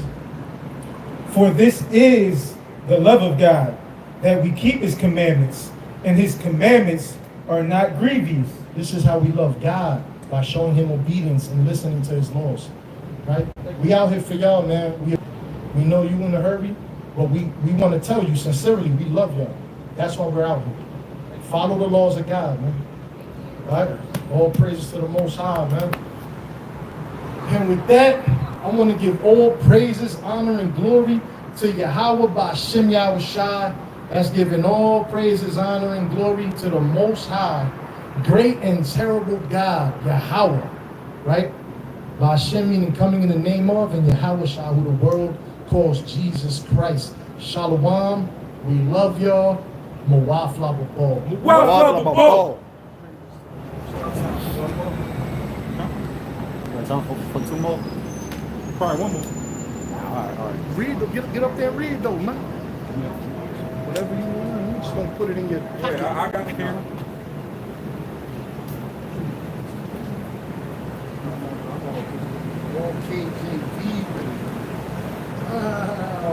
All praises to the Most High God of Israel. Press that button. His name is Yahweh. He comes to you in the name of his only begotten son, Yahweh Shah, to show you blacks, Hispanics, and Native Americans that we are the Israelites. We are the children spoken about in the Quran and the children spoken about in the Bible. My brother just brought it out mighty, that brothers need to come out here, keep their hands on the plow, keep doing the work, keeping the commandments. You know, if you don't want to get caught up in fervent heat, I mean, nuclear missiles, I mean, a destruction. I mean, kings, y'all mind if I ask y'all a question, kings? Do y'all mind if I ask y'all a question? Like how do we know God, king? If we feel like we know God, how is that? How does he speak to us? God, like how did God speak to us?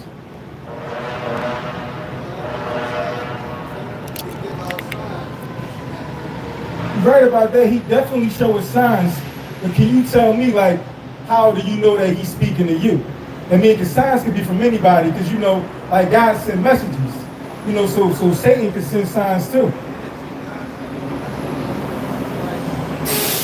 I can't hear you, King. My apologies. I can't hear you. I'm saying, how do you know, like if God is speaking to you, how do you know that it's from God and it's not from evil that God might have sent? Because you know God can send evil too. Like God just, like he's a great and terrible God. Because you can feel it like it's like a blessing. Like you feel something good. Like and you know it'd be like, God was on my side. Like you could feel like that he was doing. All right, but peep this. I'm saying it's like his energy. You can feel that it feel like he on your side. You feel me? So it's But like, listen, but with our people, right? Sometimes we feel like a blessing is what we need at the moment. Like say if somebody come through with something, that mean that's not really of God. That mean, but it can profit you. That mean where you can hustle this and be like, damn, I needed this. This was right on time. That don't mean that that's from God, because you can hustle somebody and make it and make a profit. Get it again. I'm saying God probably giving me a blessing right now, giving me some, you telling me something that I don't know. It's all different ways. God gave you a blessing when you stopped and tried to get this word real It's quick. very different. You can't, so it ain't one certain way. People probably glorify the main Jones. Oh, God did this because it was like they needed it at that time. Like he do a lot. See, I understand what you're saying. See, you speaking like from your mind, from your conscience, like from what you feel. But what I'm saying is like, how do you like literally know? Like, if you want to find God's word, right?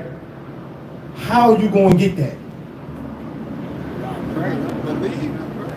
No, you see, if See now I'm gonna let my brother bring this out in Revelation 22:14. Because if you're not doing this, I mean you're not receiving the blessing. I mean, and let me get John 9:31. I mean, because if you not doing this ain't gonna be heard. What you just said. So rock with me real quick. Check it out. The book of Revelation, chapter 22, verse 14. Blessed are they that do his commandments. So this is how you get blessed. You gotta do God's commandments. What's his commandments like? That they may have right to the tree of life and may enter in through the gates into the city. I mean, so you ask what the commandment says, but see, now I'm gonna let my brother read this, because if you're not doing that, what you said about prayers, listen how God feel about those prayers.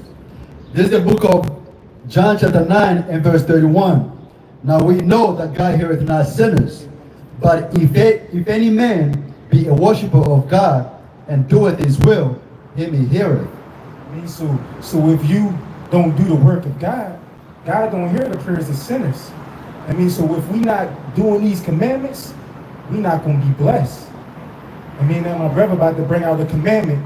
I mean, you said, what's the commandments? I mean, the commandments is like, I mean, love thy neighbor as you love thyself. I know about that. I mean, so, and that's not in the 10 Commandments, so you know it's more than 10 Commandments. Like, we can't be a homosexual.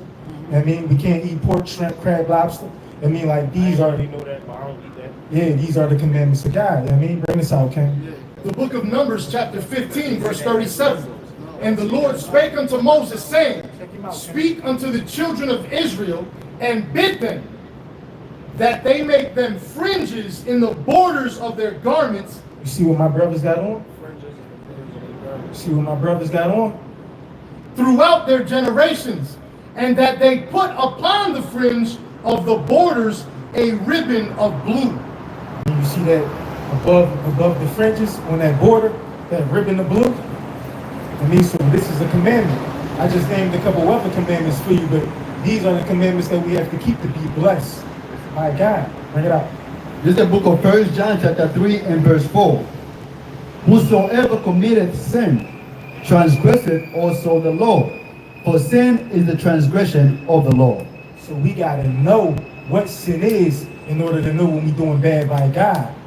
I mean, so sin would be breaking the laws of God. We just named a couple laws that God told us to keep. Stuff when somebody not watching, like stuff like that. Well, we always got to live like God got his eyes on us directly. Right. That's what I mean, but we got to know the laws of God. We got to know that what these laws is that God gave us. I mean, so we got to go into God's word. It's the only way we going to know. I mean, let me get Proverbs 3, 5, and 6. I mean, because this is like, what I asked you first was basically like, how do we know, like, God is dealing with it? See, we don't want to lean on our own understanding. We can, because we know our people just got a zeal of God. I mean, our people got the zeal, like they love God, but it's not according to the knowledge of God. That means we not loving God correctly. So that's how we gotta come to the conclusion that God ain't really dealing with us if we not loving God how God told us to love him. You know what I mean? Bring it up. This is the book of Proverbs chapter 3 and verse 5. Trust in the Lord with all thine heart, and lean not unto thy own understanding. In all thy ways acknowledge him, and he shall direct thy paths. I mean, so trust not in your own understanding, and acknowledge God in all your ways, Ken. And when you wake up, I mean, pray. I mean, pray for the people you love in secret. I mean, you know, let God give you the strength to keep these commandments and, you know, keep your spirit on fire. I mean, yeah, no doubt. Like, all these brothers right here care about you, Ken. I mean, so, you know, when we come out here to reach our people, I don't really care to talk to nobody else that's not a black or a native Indian. I mean, like, I only care to deal with us. I mean, because this is for us. Y'all want to see how we're the children of Israel? Like, how the people that walk with Christ are literally us? I mean, like, it can't be just one more, Ken, one more. One more. So let me get Acts. Let me get the book of Acts. Bring it up. Come. This is the book of Acts chapter 13 and verse 1. Now there were in the church that was at Antioch certain prophets and teachers, as Barnabas and Simeon, that was called nigger. So these prophets and teachers was being called niggas.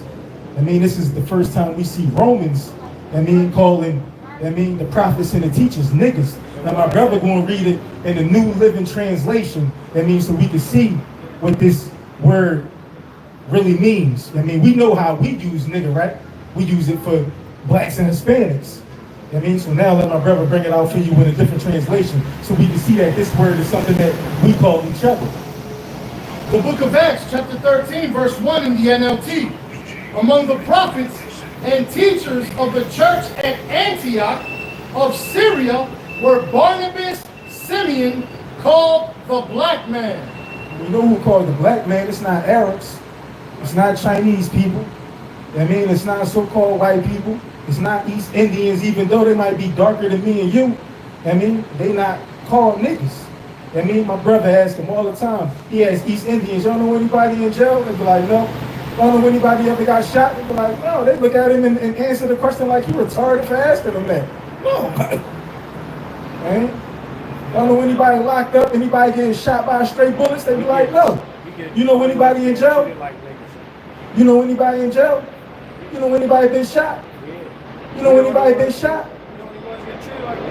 I mean, so let me get Isaiah 42 and 22. Or is it 22 and 42? So how you know that, how you know that we the niggas? How you know that? What? Say it again, Ken? How you know, like, we the niggas? Because who being called niggas? I'm just saying, I know that. This is what our forefathers in the Bible was being called. They was being called the same things that we being called today. I mean, so we the only people that can relate to that. Say it again, Ken. By white people, by Romans, by Greeks. They was calling the followers of Christ niggas and black men that were standing on the corner teaching the words of this Bible, man.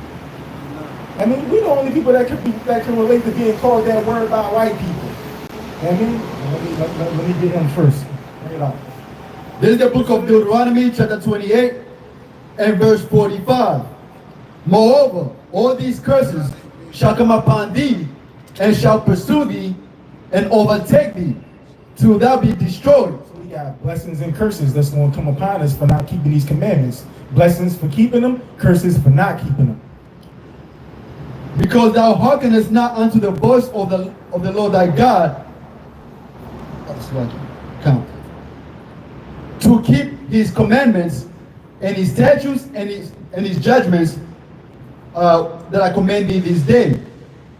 And they shall be upon thee for a sign. But how you said God speak to you through signs? It should be upon thee for a sign. We know when you're on Knife and Market because it's said it's a sign. I mean, you know when you're going into a store, you know it because it's a sign. I mean, so sometimes God might put a sign in front of you and might tell you, shit, I need to turn around because I feel like if I go this way, something going to happen. So you got to listen to that. It could be a sign from God. So you was right about that, but we still got to know how, I mean, like the difference. Because, you know, even the devils believe in God, you know what I mean? But hold up. But these curses are signs to let y'all know that y'all these people. Yeah. These curses are a sign for us. Yeah, it can. Bring it out. Keep going. And they shall be upon thee for a sign and for a wonder, and upon thy seed forever. Because thou servest not the Lord thy God. Because you don't want to serve the Lord thy God. Because we don't want to serve the Lord our God, blacks and Hispanics. With joyfulness and gladness of heart, for the abundance of all things. Therefore, thou shalt serve thine enemy. So we serving our enemies. So out here we don't have no leaders to protect us. We don't got our own leaders, our own presidents, our own governors. Nothing like that. We out here voting for Kamala. She's an East Indian. He was out here hoping Barack become president, talking about we want change. That nigga's an Arab. That means his father's an Arab. Kamala Harris's father is an East Indian. That means so they ain't us.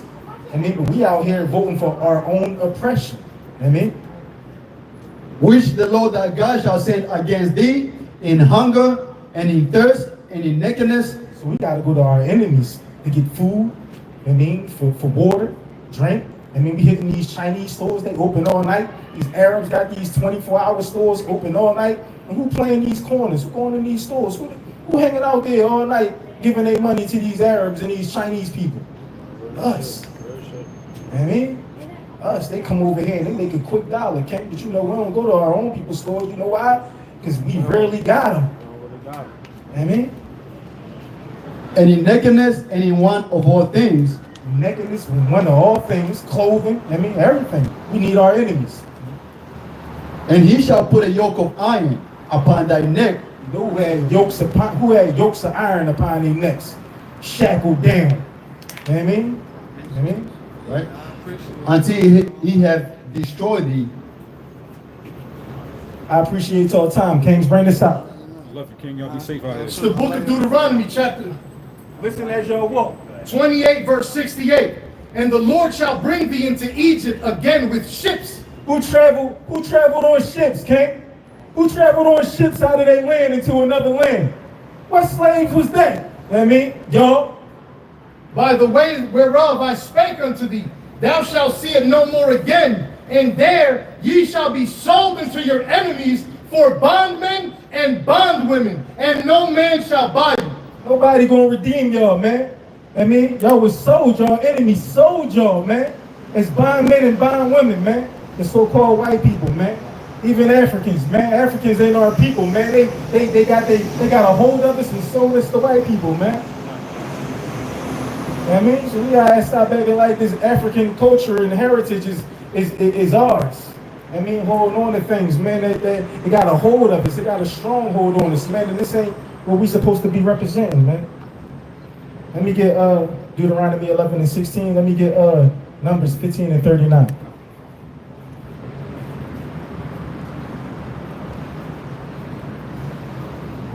Because our people like to say,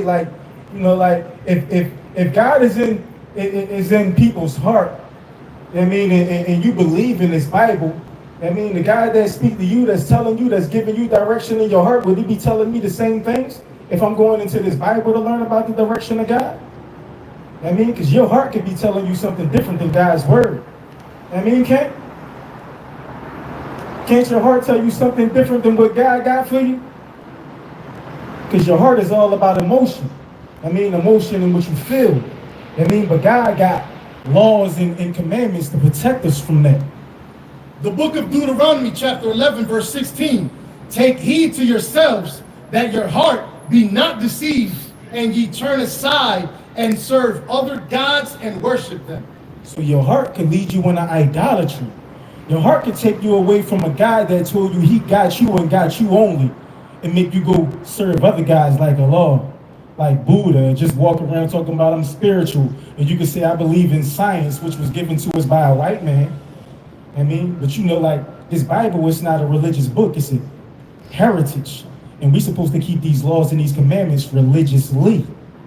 Bring out what you got, King. Come. This is the book of Numbers, chapter 15, starting at 38. Speak unto the children of Israel, and bid them that they make fringes in the border of their garments throughout their generations. These them fringes right here that my brothers is wearing. This is what the native Indians was wearing. When Christopher Columbus, the Taino Indians. This is what they was wearing. This is what our ancestors was wearing. So we should be wearing them, right? If we want to hold on to our culture dearly, follow the things we always talk about. We love our ancestors and black power and all that type of things, right? Shouldn't we really represent that? Because the power should be the things that our ancestors did. So we should be walking the way that they walk. We should be walking the way that Christ walked, because Christ is our literal forefather. That's our brother. Bring it out, okay? And that they put upon the fringe of the borders a ribbon of blue, and it shall be unto you for a fringe, that thou mayest, that ye may look upon it, and remember all the commandments of the Lord, and do them, and that ye seek not after your own heart and your own eyes, after which ye used to go a-whoring. See? Seeking after your own heart, and what you see can cause you to go a-whoring after other things, after worldly things. You can start following lust. You can start chasing that paper trail. Them things might get you a nice pair of silver handcuffs. God might do that to you just so you can go to jail and get closer to him. That's how God works sometimes. That's why a lot of our people go to jail, and they come out being so-called godly. Bring it out, King.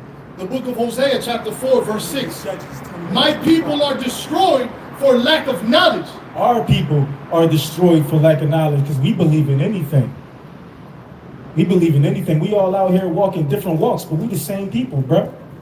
I mean, so the guy that's dealing with you is the same guy that's dealing with me, so we should be able to walk hand in hand on a good foot. I mean, that's how God dealing with us. He ain't dealing with you differently than how he dealing with me. Because thou hast rejected knowledge, I will also reject thee, that thou shalt be no priest to me. Seeing thou hast forgotten the law of thy God, I will also forget thy children. I mean, God say because we want to forget his laws, I mean, we don't want to keep these laws and these commandments religiously, he gonna forget our kids.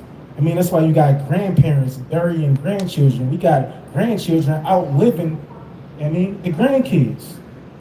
That's not happening in nobody else's community. You can't turn on the TV every day and see a Chinese kid getting hit with a straight bullet. You don't see gang shootouts between Arabs. I mean, but you see black and brown doing that. You see our people when you see Native Indians doing that. We going at it with each other. I mean, but that's a curse from the Most High God because we want to reject the law. I mean, we want to reject the commandments. We don't want to do these things religiously, but we want to be worldly religiously. We're going to make sure we keep up and show up at that Thanksgiving tradition dinner. I mean, we're going to make sure we put some Christmas gifts under that tree. We know rabbits don't lay eggs, but we're going to make sure we take these kids, we get them sharp for Easter, I mean, put on their flyers and, I mean, take them to their friends, that, you know, the gathering so they can run around and do an Easter egg hunt. And we're going to be celebrating Juneteenth. And all these holidays that white people gave to us. I mean, but these things, our heritage, our holy days, I mean, the Feast of Dedication, the Feast of First Fruits, the Sabbath Day, the Day of Atonement. I mean, important things, that's our heritage, our real culture. We don't even know about that. I mean, because we out here following our own eyes and our own understanding. You know what I mean? So what's your take on the Sabbath? My take on the Sabbath? It's a holy day, and it's holy unto the Lord, and we gotta keep it. See, some people keep it at the seventh day of the week. That's their understanding, but we know it's according to the moon. I mean, we know people nowadays follow a Gregorian calendar. I mean, a calendar that was given to us by white people. I mean, our slave masters, the oppressors. I mean, we know that the year used to be a 10-month year. I mean, so why is it now 12 months? I mean, because they added days to the calendar. I mean, I'm gonna let my teacher deal with you on the Sabbath. Oh, graduates. Okay. This is the Sabbath. You asked what's the take on it, like what do we do? What is your question? Like how do we keep it, or? So your partner mentioned the Sabbath a moment ago, and the way in which it was communicated gave me the impression that your group takes that Sabbath very seriously. That it's something of strong consideration. So that said, when it comes to its import in your eyes, I was interested in understanding how you view it. But we keep a lunar calendar, so it's according to the moon, like the calendar that our ancestors used to keep. I mean, we know they didn't have this calendar that we have today. I mean, so they wasn't following a Sunday, Monday, Tuesday, Wednesday, Thursday, Friday, Saturday calendar. I mean, you got people that's walking around that attend church. They say, yeah, I keep the Sabbath every Sunday. I mean, but if it's according to the seventh day of the week would be Saturday, and Sunday would be the beginning of the week. I mean, so why would y'all be keeping the Sabbath on Sunday? So according to y'all, that's wrong anyway, right? According to Christianity. All right, so, like whether or not the Sabbath should be kept right now, I'm gonna show you in the kingdom of heaven that even after the return of Christ, we're going to be keeping the Sabbath. This is Isaiah 66 and 22. For as the new heavens and the new earth, which I will make, shall remain before me, saith the Lord, so shall your seed and your name remain. And it shall come to pass that from one new moon to another, and from one Sabbath to another, shall all flesh come to worship before me, saith the Lord. I mean, New heaven, new earth. I mean, a new world. I mean, so that means the old world is going to be passed away. I mean, and we're going to be in a new kingdom. I mean, which is going to be our heaven. Because right now, this is blacks and Hispanics hell. This is our hell. This is our captivity camp. Like, we was taken here and brought here. I mean, we ain't from here. Nobody's from here. But you know who was here first? The native indigenous Indians. I mean, So how do we keep the Sabbath, right? This is Exodus 20:8. Remember the Sabbath day to keep it holy. 6 days shalt thou labor and do all thy work. But the seventh day is the Sabbath of the Lord thy God. In it thou shalt not do any work, thou, nor thy son, nor thy daughter, thy manservant, nor thy maidservant, nor thy cattle, nor thy stranger that is within thy gates. For in 6 days the Lord made heaven and earth, the sea, and all that in them is, and rested the seventh day. Wherefore the Lord blessed the Sabbath day and hallowed it. so this is why we take it very seriously. We're gonna be taking it very seriously in the kingdom. Say what you're saying, King. So that verse I'm familiar with. Now, what's your interpretation of work? When you say work, are you talking about work that burns compensation? Excuse me, bro. Excuse me real fast, because he was talking to us. Come on, brother. So, yeah, work that garners compensation. Are you talking about working with your hands in relation to trades, craftsmanship, things of that nature? It's the cease from work. So when you say work, like, that's an all-encompassing term. To you, what does work entail? As it relates to Let's sex. see, work into like labor. So, are you using labor as an effort for, or like a ranch hand, or are you talking Labor as in building something. I mean, bro. So chores would fall under that. Chores would fall in. Okay. All right, so look, Yeah, I'm like if your daughter throws up, you know what I mean, it doesn't mean walk over. You mean you clean that up. But the day before the Sabbath, you should take out the trash, so you ain't got to do that today. You mean the day before the Sabbath, clean the dishes. You mean so that you ain't got to wake up on the Sabbath and do that. Look, I'm gonna show you. No, I'm following what you're saying. So if I'm understanding you correctly, what you're saying is that when it says to keep it holy, it's more recognize that it's secret, hold it apart. So to your point, don't bring things into the Sabbath that aren't part of your. I won't use the word worship, but I'll say. Remember, God said He ceased from all creation on the seventh day. I mean, so He ceased from doing work. He ceased from His so-called labor of building a creation. It's like picking up sticks. Is that working?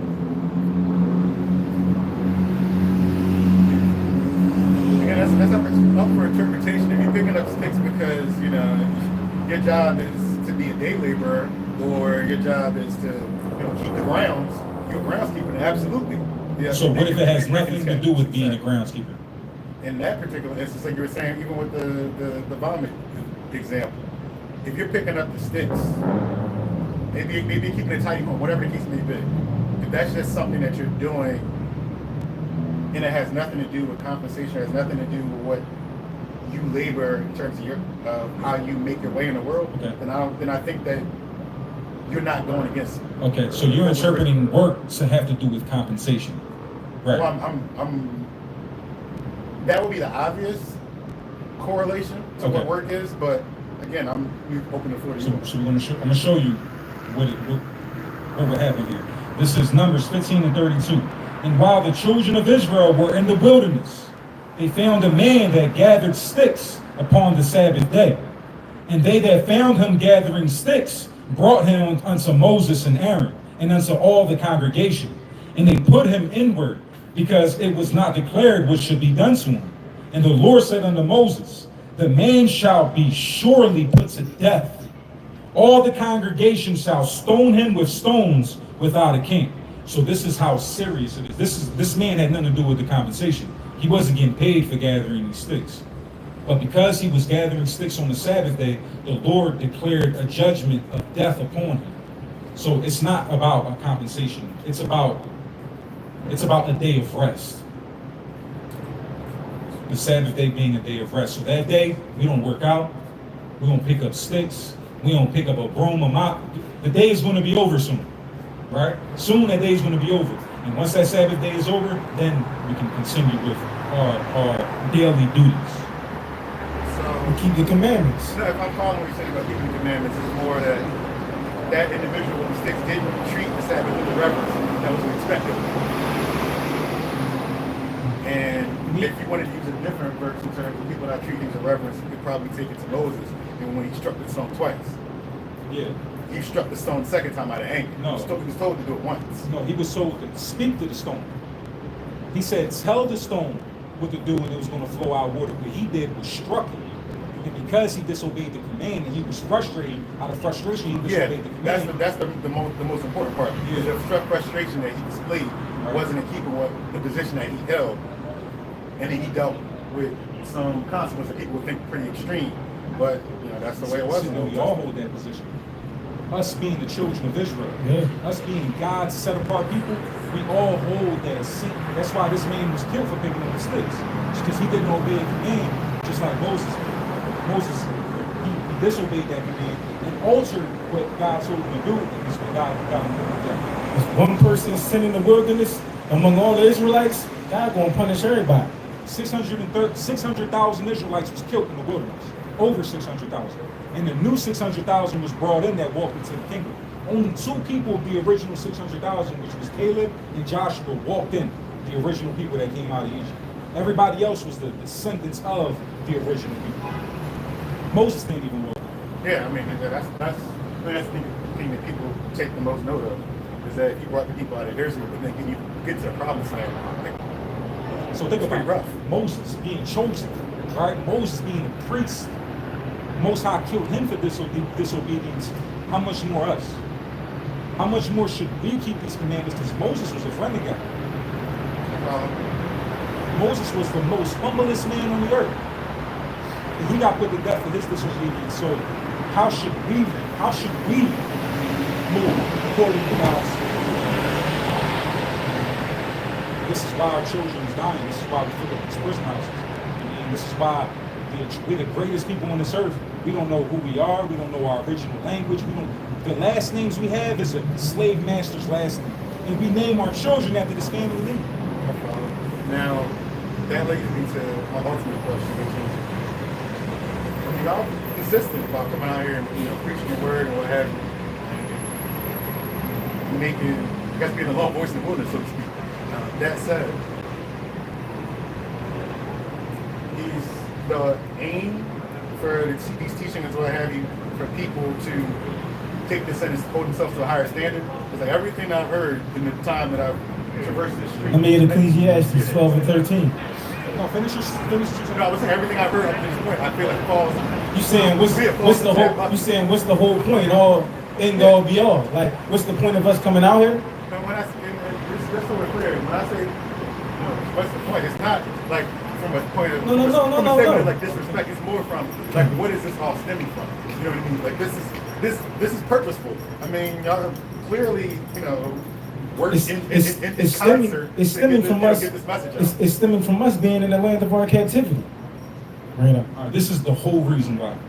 Ezekiel 3:17. Son of man, I have made thee a watchman unto the house of Israel. Therefore hear the word at my mouth, and give them warning from me. When I say unto the wicked, thou shalt surely die, and thou givest him not warning, nor speakest to warn the wicked from his wicked way, to save his life, the same wicked man shall die in his iniquity, but his blood will I require at thine hand. So if I got this truth and I don't come out to warn you, I don't come out to warn all the blacks and Hispanics walking around, that blood is on me. I mean, if I'm holding back, I could be killed. That's interesting. So, even before I asked the question, I imagine that the answer was that you're doing out of sense of duty, but where is holding back coming with you? Because if God gave me this knowledge, he also, if God put the spirit on me to come out here and do this work, we commanded to come out here on the highways and byways and do this. It's a commandment. That Christ told us to come out here and come out here on the highways and byways and bid the people back to the marriage. So we commanded to come out here and do this work. So if we don't fulfill these duties that God put the spirit on us to come out here and do, we're going to reap a punishment for that. That's our duty. You mean, Brandon? How you feel about the blacks and Hispanics that are killing each other in this neighborhood? Yeah. And how, is it a good thing or is it terrible?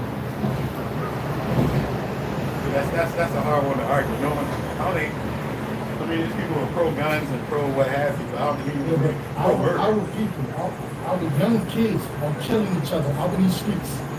Our young kids, right? As it said in Hosea 4:6. So we come out here because we want them to stop that shit.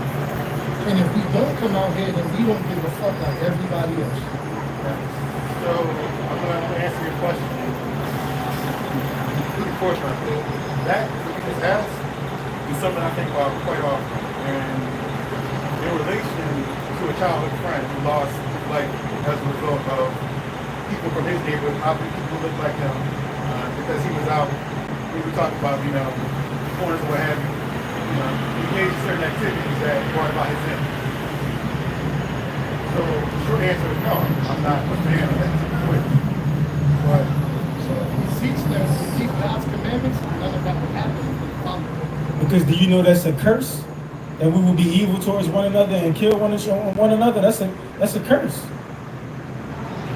That's a curse from not keeping the covenant. Another thing I will say in terms when you spoke about duty is that at that person's funeral, someone took the stand, and it was in a fashion not dissimilar from what you're doing, and took it upon himself to speak to everyone at the gathering, saying, "Hey, look, I'm not a fan of what you're saying. Us taking each other out for these reasons and being involved, in these activities, and I like to see that end."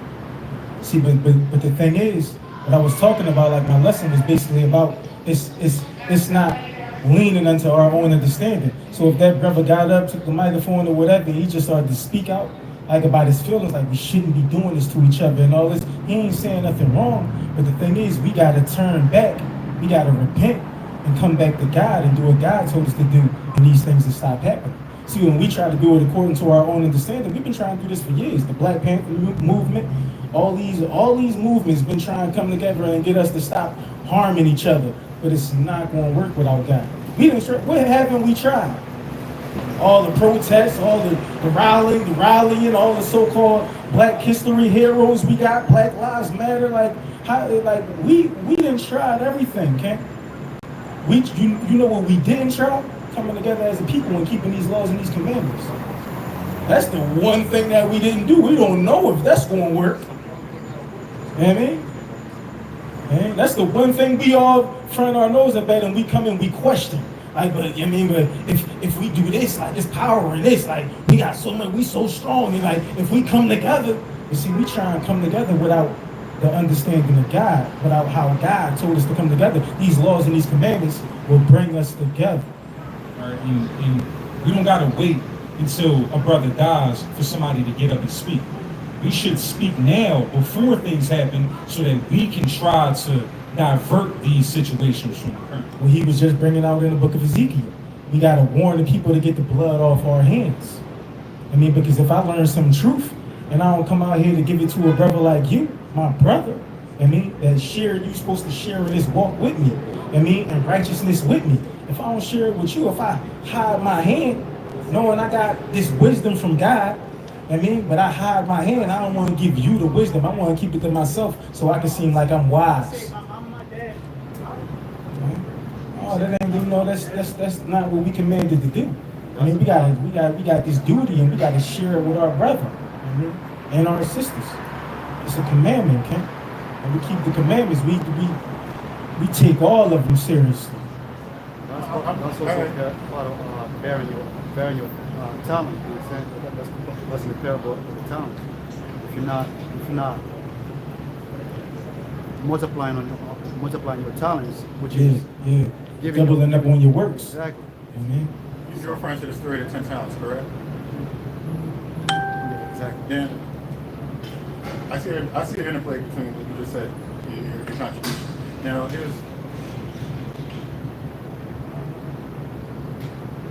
so earlier you mentioned, one of the things that we haven't tried is people keeping, to those laws and commandments and hold strong with it. Here's my question. Have you, outside of, well, I'll call your brothers here, Yeah.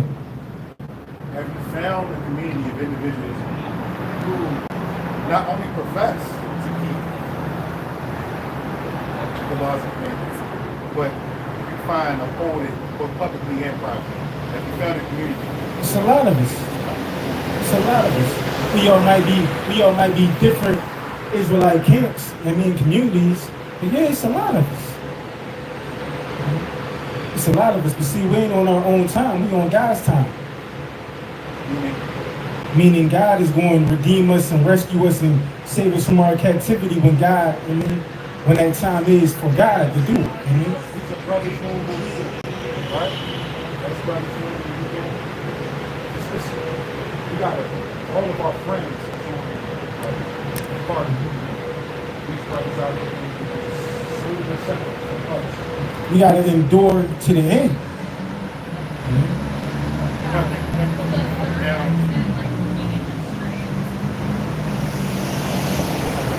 Everything went according to plan in terms of the effort. There's no arguing that. Especially with as hot as it is right now. Effort that y'all putting into spreading this word. If everything went according to plan, would you see more people in terms of coming into the fold, whether it be going from 4 to 8 to 8 to 12? See, the thing is, the Most High don't want everybody. Let me get Matthew 7:13. It's not going to be everybody. Like this ain't Christianity. This ain't Islam. This ain't a religious thing. And God ain't dealing with everybody. Everybody can't get this spirit. To come out here and do this. The Holy Spirit. The spirit that God will put on you. The spirit you get from God from being obedient, from keeping the laws and the commandments. What you got? You're referring more to what happened with Moses, correct? I said you're referring to what happened with Moses, correct? In terms of it being essentially God's mouthpiece for the time in which he was able to do so. All the prophets was God's mouthpiece. But what I'm saying is it comes with obedience. You get the spirit, the Holy Spirit from being obedient to God. That's how you do it. You're not going to get it from being wicked. It is what Moses said. The obedience is the instructions that Moses gave the children of Israel. It all stems from Moses because Moses was given. It's a Mosaic law. Do you believe in God? Disbelief, but where is it going? I'm curious. I'm sorry, I didn't get you. I said I don't disbelieve, but where is this going? Because I was just curious if you believe. First of all, God made Jupiter, right? As a prototype. And Saturn was the Jupiter of the Persian. Yes, do you or don't? You don't disbelieve. So what do you believe about it? No, that's why I asked where it's going. What is your ultimate question? What is it? If you don't disbelieve, then you believe. But what is it that you believe about God? I'm asking, so when you ask that question, what verse are you thinking about? Not a verse, just period. Like if you ask me, why do I believe in God, right? Because in order for them to be an intelligent design, right? Your DNA is an intelligent design. Your DNA knows your height, your weight, your eye color, your hair texture before you're grown up, right? So that's an intelligent design, right? So there has to be an intelligent design. In order for that moon to stay in its position, for the sun to come in and go down as commanded every day, there has to have been a designer to create this way.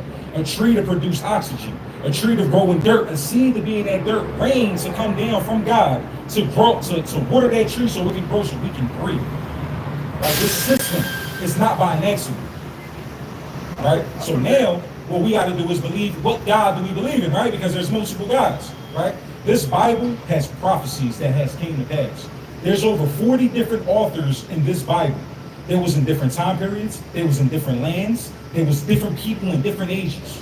And they all speak about the same God, the same people, the same blessings, the same curses, the same laws.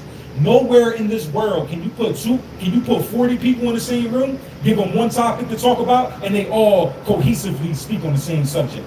It's all in harmony. Nowhere is you want to see that. But in this Bible, you see it. This Bible talks about a people losing their identity. This Bible talks about a people waking up and remembering who they are. And that's That's what I was asking. That last part you just said, that's what I was asking. Is the notion that by virtue of you being here and putting this word out, that people would do what you just said, in terms of remembrance or what have you? Yes, let me get you Baruch 2:30. It's already being fulfilled. Right? Let me get Revelation 7 and 1. Read this. This is the book of Baruch, chapter 2, verse 30. For I knew that they would not hear me because it is a stiff-necked people. They don't want to hear us. Blacks, Hispanics, and Native Indians rather hear something that feels good than to hear the truth. Than to hear we got to follow instructions and laws and they keep the laws of America. Right? Keep going. But in the land of their captivity, But in the land of their captivity, they shall remember themselves. so now we got to think who's in the land of their captivity. Is a Chinese man in the land of their captivity? I mean, Is a Chinese man in the land of their what I was captivity? about to say is, to your point, I mean, if you talk about blacks and Hispanics and people who filled the prisons, that's the strongest argument you're gonna make for captivity right then and there. Right. So in the land of their captivity, they're going to remember who they are. Because if I ask you your ethnicity, what you going to tell me? Probably for color. Probably rich for color. And then you ask me, I'm going to say Puerto Rican. We wasn't Puerto Rican until the Spaniards came over here and colonized us and called us Puerto Rican, forged the Spanish language on us. I mean, gave us an identity, gave us a culture, right? So in the land of their captivity, there's going to be a people to remember themselves. And I showed you pictures of just a couple of brothers that's out here teaching this truth. And these are the people remembering themselves. This is prophecy being fulfilled in the end times, just like God said. And these things was written thousands of years ago. And this is the only book that has prophecies that came to pass. And this is why we believe in the God of this Bible, the God of the children of Israel, your God. Now, okay, go ahead. All right, so you mentioned it's not for everyone. Can I show you? I'd rather show you than tell you, right? Bring this up. The book of Revelation 7. And after these things, I saw 4 angels standing on the 4 corners of the earth, holding the 4 winds of the earth, that the wind should not blow on the earth, nor on the sea, nor on any tree. These are 4 angels on the 4 corners holding winds. We're going to see what these winds are. And I saw another angel ascending from the east, having the seal of the living God.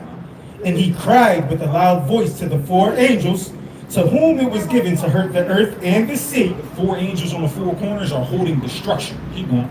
Saying, hurt not the earth, neither the sea, nor the trees, till we have sealed the servants of God, our God, in their foreheads. So destruction isn't coming until the servants get sealed. Now we're going to see how many they are.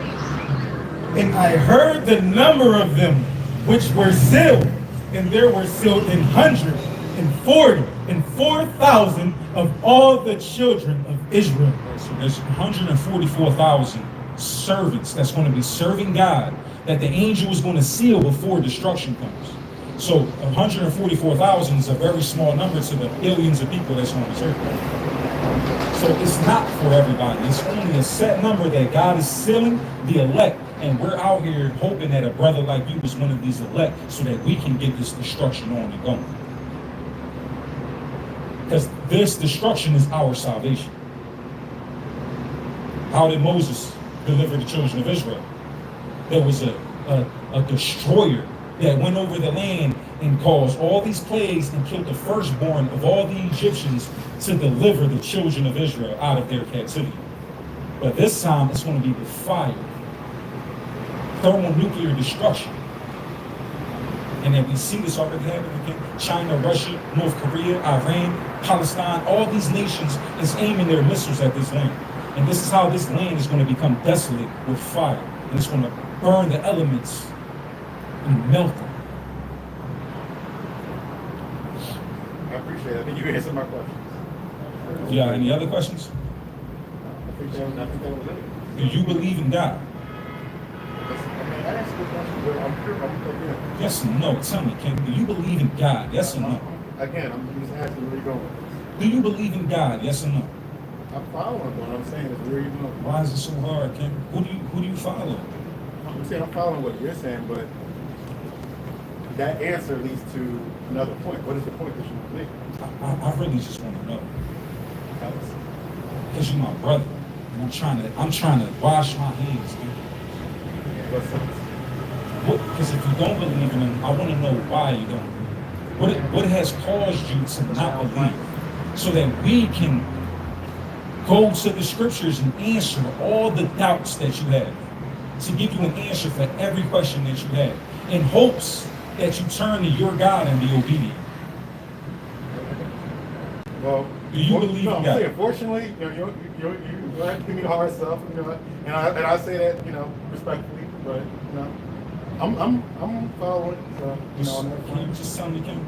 Do you believe in God? I mean, like, it's a interesting question, like, this isn't, Why not? Why don't you? You're not turning a disbeliever, it's not like this isn't the altar call or anything like that. And again, What's holding you back? I say it respectfully, but I'm saying what's holding you back, Kim? I promise I'm not being held back. All I'm saying is like, What's holding you I back? asked the questions I had. I'm good. What are you dealing with? No, I'm good. I'm saying I'm good. Those are my questions. That was it. So like I asked, we had a dialogue. I mean, I appreciate your time. I'm good. We good. Listen, if you believe, you got to keep the commandments. And the commandments is not hard to do. Stop eating pork. Stop eating shrimp, crab, and lobster. Stop looking at other men's wives and being lustful over them. Deal with these women with respect, and when you lay with a woman, stay with that woman. That is your wife now. Have children and raise your children and teach them the laws of God so that they can live. Can you clarify one thing? I'm curious about this. Why? So I understand the notion of like pig being a filthy animal, being raised in mud, etc. What is it that shrimp and crab are bottom feeders? Is that why? Yes. They clean the ocean. The only thing that's lawful for us to eat is the things that have fins and scales, like salmon, whiting fish.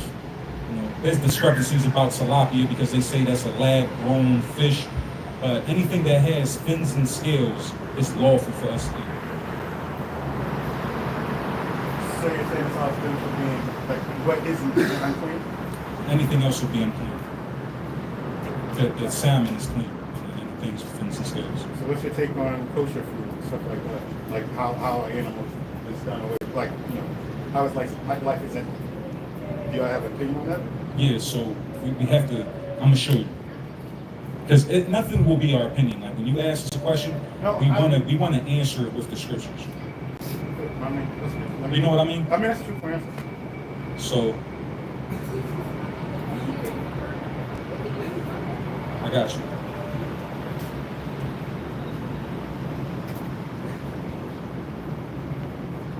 All right, let me get Leviticus 17 to 13. Get past Leviticus.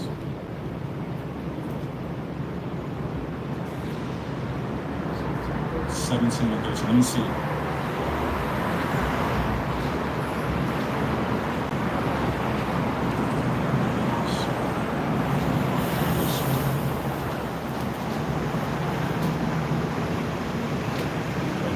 (17 and 13).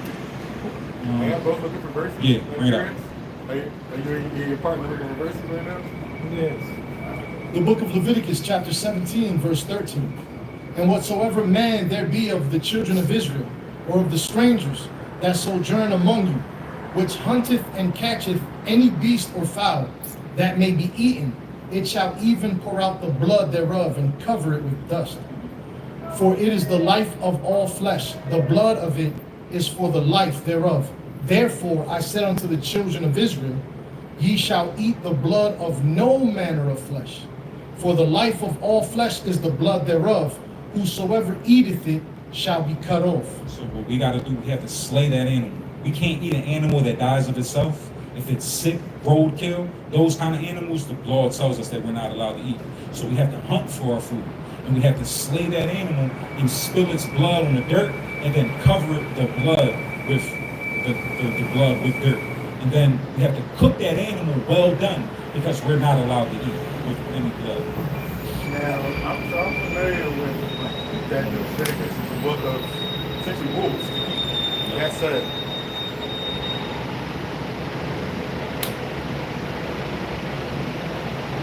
is your understanding of what that word means? What word? The Leviticus means its entirety, but particularly when the partners recite. believe that the restriction as it relates to blood is to keep people from worshiping other gods. If you feel like those rules stand alone. That's just the rules. Don't eat any blood. Thou shalt not drink blood. Thou shalt not eat the blood of an animal. Yeah, it's a dietary law. So it's not people moving away from other practices. When I say other practices, I mean practices they were Anyway, outside of all the laws is outside of the practice of God. So anything that you do that's contrary to that would be following the other nations. Because another nation does it, we're doing it. But God commands us to keep these laws, don't follow their ways. Remember how we said we hold all the commandments dearly? We hold that one dearly too. The dietary law is a part of the commandments. I'm following that you would pick and choose. Yeah. So again, you answered my question. You see how there's an answer for everything in this book? Everything. Challenge it. No, I don't think I have to. I mean, the reality is,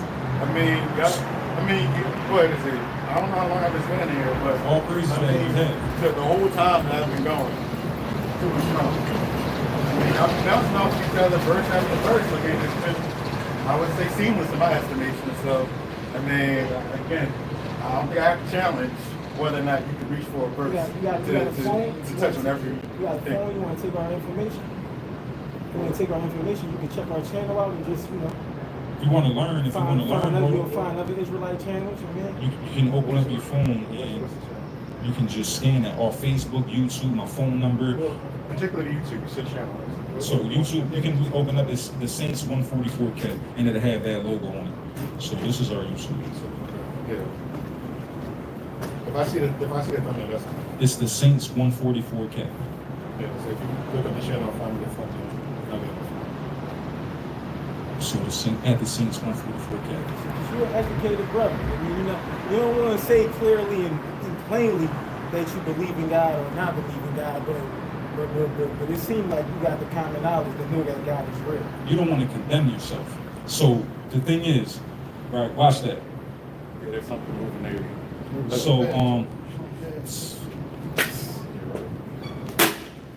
you missed. But look. Would you build? Yeah, I think I heard it. Yeah. Am I going to build by the beach? Would you build your bed frame without instructions? I mean, that's an open-ended question. I'm gonna be honest. That's an open-ended question. If you bought a bed from IKEA, you better use those instructions. Right. That thing's gonna come apart. But if you're a craftsman and you know what you're doing, yeah, you could. You could because you're used to it. You built enough beds to know the common way. You have a basic understanding. You have a basic understanding. But should we build? If we don't build using the instructions, it's not going to be strong. It's not going to be a strong foundation, right? Especially if it's cheap and made. Now, what about us? Look at us. Look at our nation. Our nation is fell apart. And it's because we don't follow instructions. It's because we deny these instructions. If we kept these instructions, we would be a solid nation. We would be an actual nation. Right now, you're just a color to the world. To your point, I say this. Even if people aren't, let's say, disciplined, even if people aren't disciplined enough to follow Leviticus in its entirety, without straying from it, with cheat days, etc. They would do themselves a world of good, even if they have secular beliefs, by just following Proverbs in its entirety. You ask most of the time, God, or you believe in the same God, etc. Even if someone's answer was, no, I'm not, I'm undecided, you can follow Proverbs and then, all the way through, and do yourself a world of good. And it's honest. But you need to come back to your God, okay? And you'll see the works. You'll know Him. And it's a promise. Our children keep the commandments. It's not hard to do. And if we want to save our children, if we care about our nation, if we care about these kids that's killing each other, then we have to be examples. What examples are we if not leading? And to your point about being able to reach for a verse, I mean, you could go to the verse about you teach a child the ways they should go and they won't stray. They won't depart from it. Yeah. So, like, again, It's a, we good. You know, I'm not. Think about it. You know, I'm, like I said, yeah, I appreciate you showing me this Disciples channel. I don't expect the numbers. The Saints. 144, like the 144,000. Okay, yeah, I was gonna say I don't remember the numbers.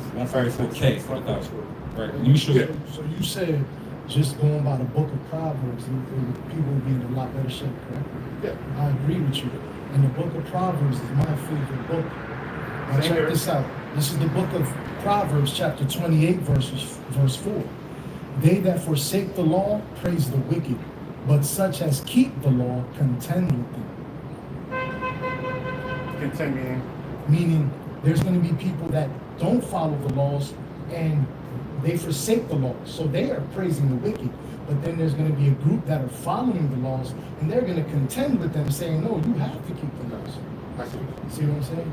Yo, there's nothing but wisdom in Proverbs. Man. I mean, you can't argue it. Listen, bro. I mean, Coming in here, bro, I know this Bible, I know Islam, I know the Christian doctrine, I know science, I know history. We study so much to prove the prophecies of this Bible that it just proves when God said the fear of the Lord is the beginning of wisdom. And he's going to teach you all of his ways. And we're going to have an answer to every question. And us doing this and living this are living examples that this is alive. I follow. I mean, it's not my first exposure to scholarly pursuit, so I get it. So again, like I said, I appreciate What's you your name? for taking the time. If you don't mind. Shep. Shem? Shep. Shep. All right, King. I'm gonna pray for you, King. I don't care if you don't care about it, right? But I'm gonna pray that you come to the Lord, King. And Lord willing, you put these fringes on and stand for righteousness. That's good. No, I appreciate it. That was good. I love you, King. You be safe. It's all in love, King. All right, brother.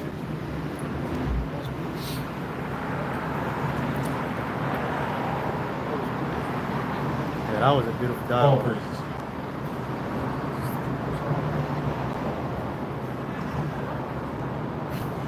I was gonna say something crazy. I was gonna say something crazy. Dying. I wasn't there. I was gonna be like, hey, I was gonna say something crazy. Bendición. Bendición, hermano. Where you from? Dominican? Dominicano. Yeah, okay. Dominicano. Santiago. Oh, del campo. Oh, Dios el jíbaro. Mira, no se puede comer salami, eso es puerco. Mira, los mandamientos de Dios se tienen que obedecer. Dios está matando bebés. Dios está matando bebés porque no le estamos guardando los mandamientos. Los dominicanos eran taínos. Los taínos se pidieron esto. Eso está en la Biblia. Ahora tú no puedes decir que no saliste. Bendición. ¿Qué queremos? Oh, praise you. That's why I ain't gonna say nothing wicked to her, because I ain't want to give them a bad taste in their mouth, right? But I got something for him though.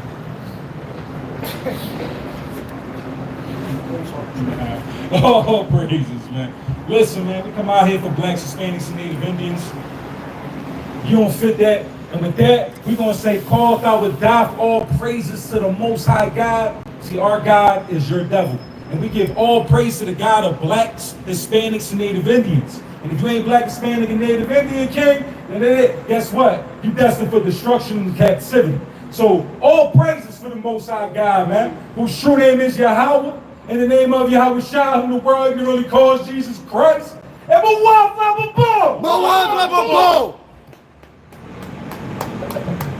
Yeah, baby.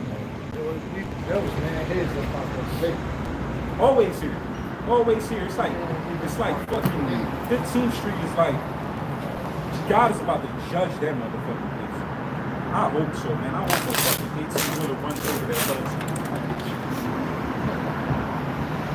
Hey, bro. This automatically saved to Facebook, right? If I end it? Yeah, I think it does. Cause this one ended right here.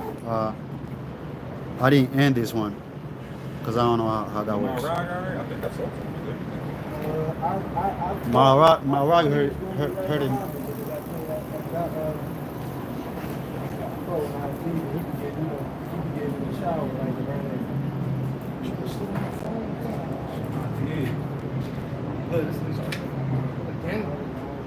Yeah. That's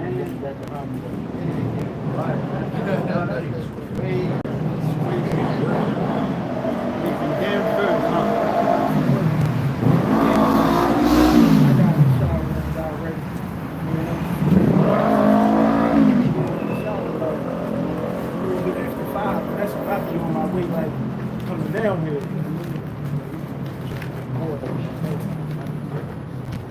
I'm already ready.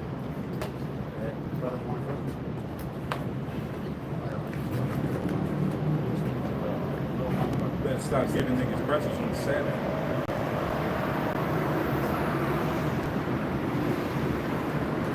What's this? That's the cheese. Now I want a pretzel.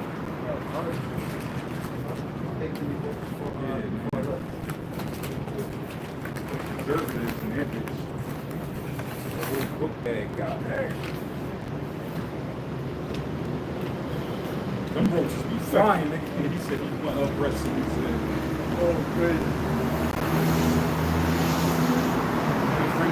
I was going to say the little I was going to say the little ones in your hustle, the hustle bully.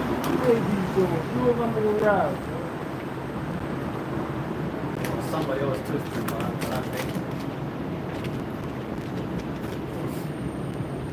Bro, he didn't want to condemn himself.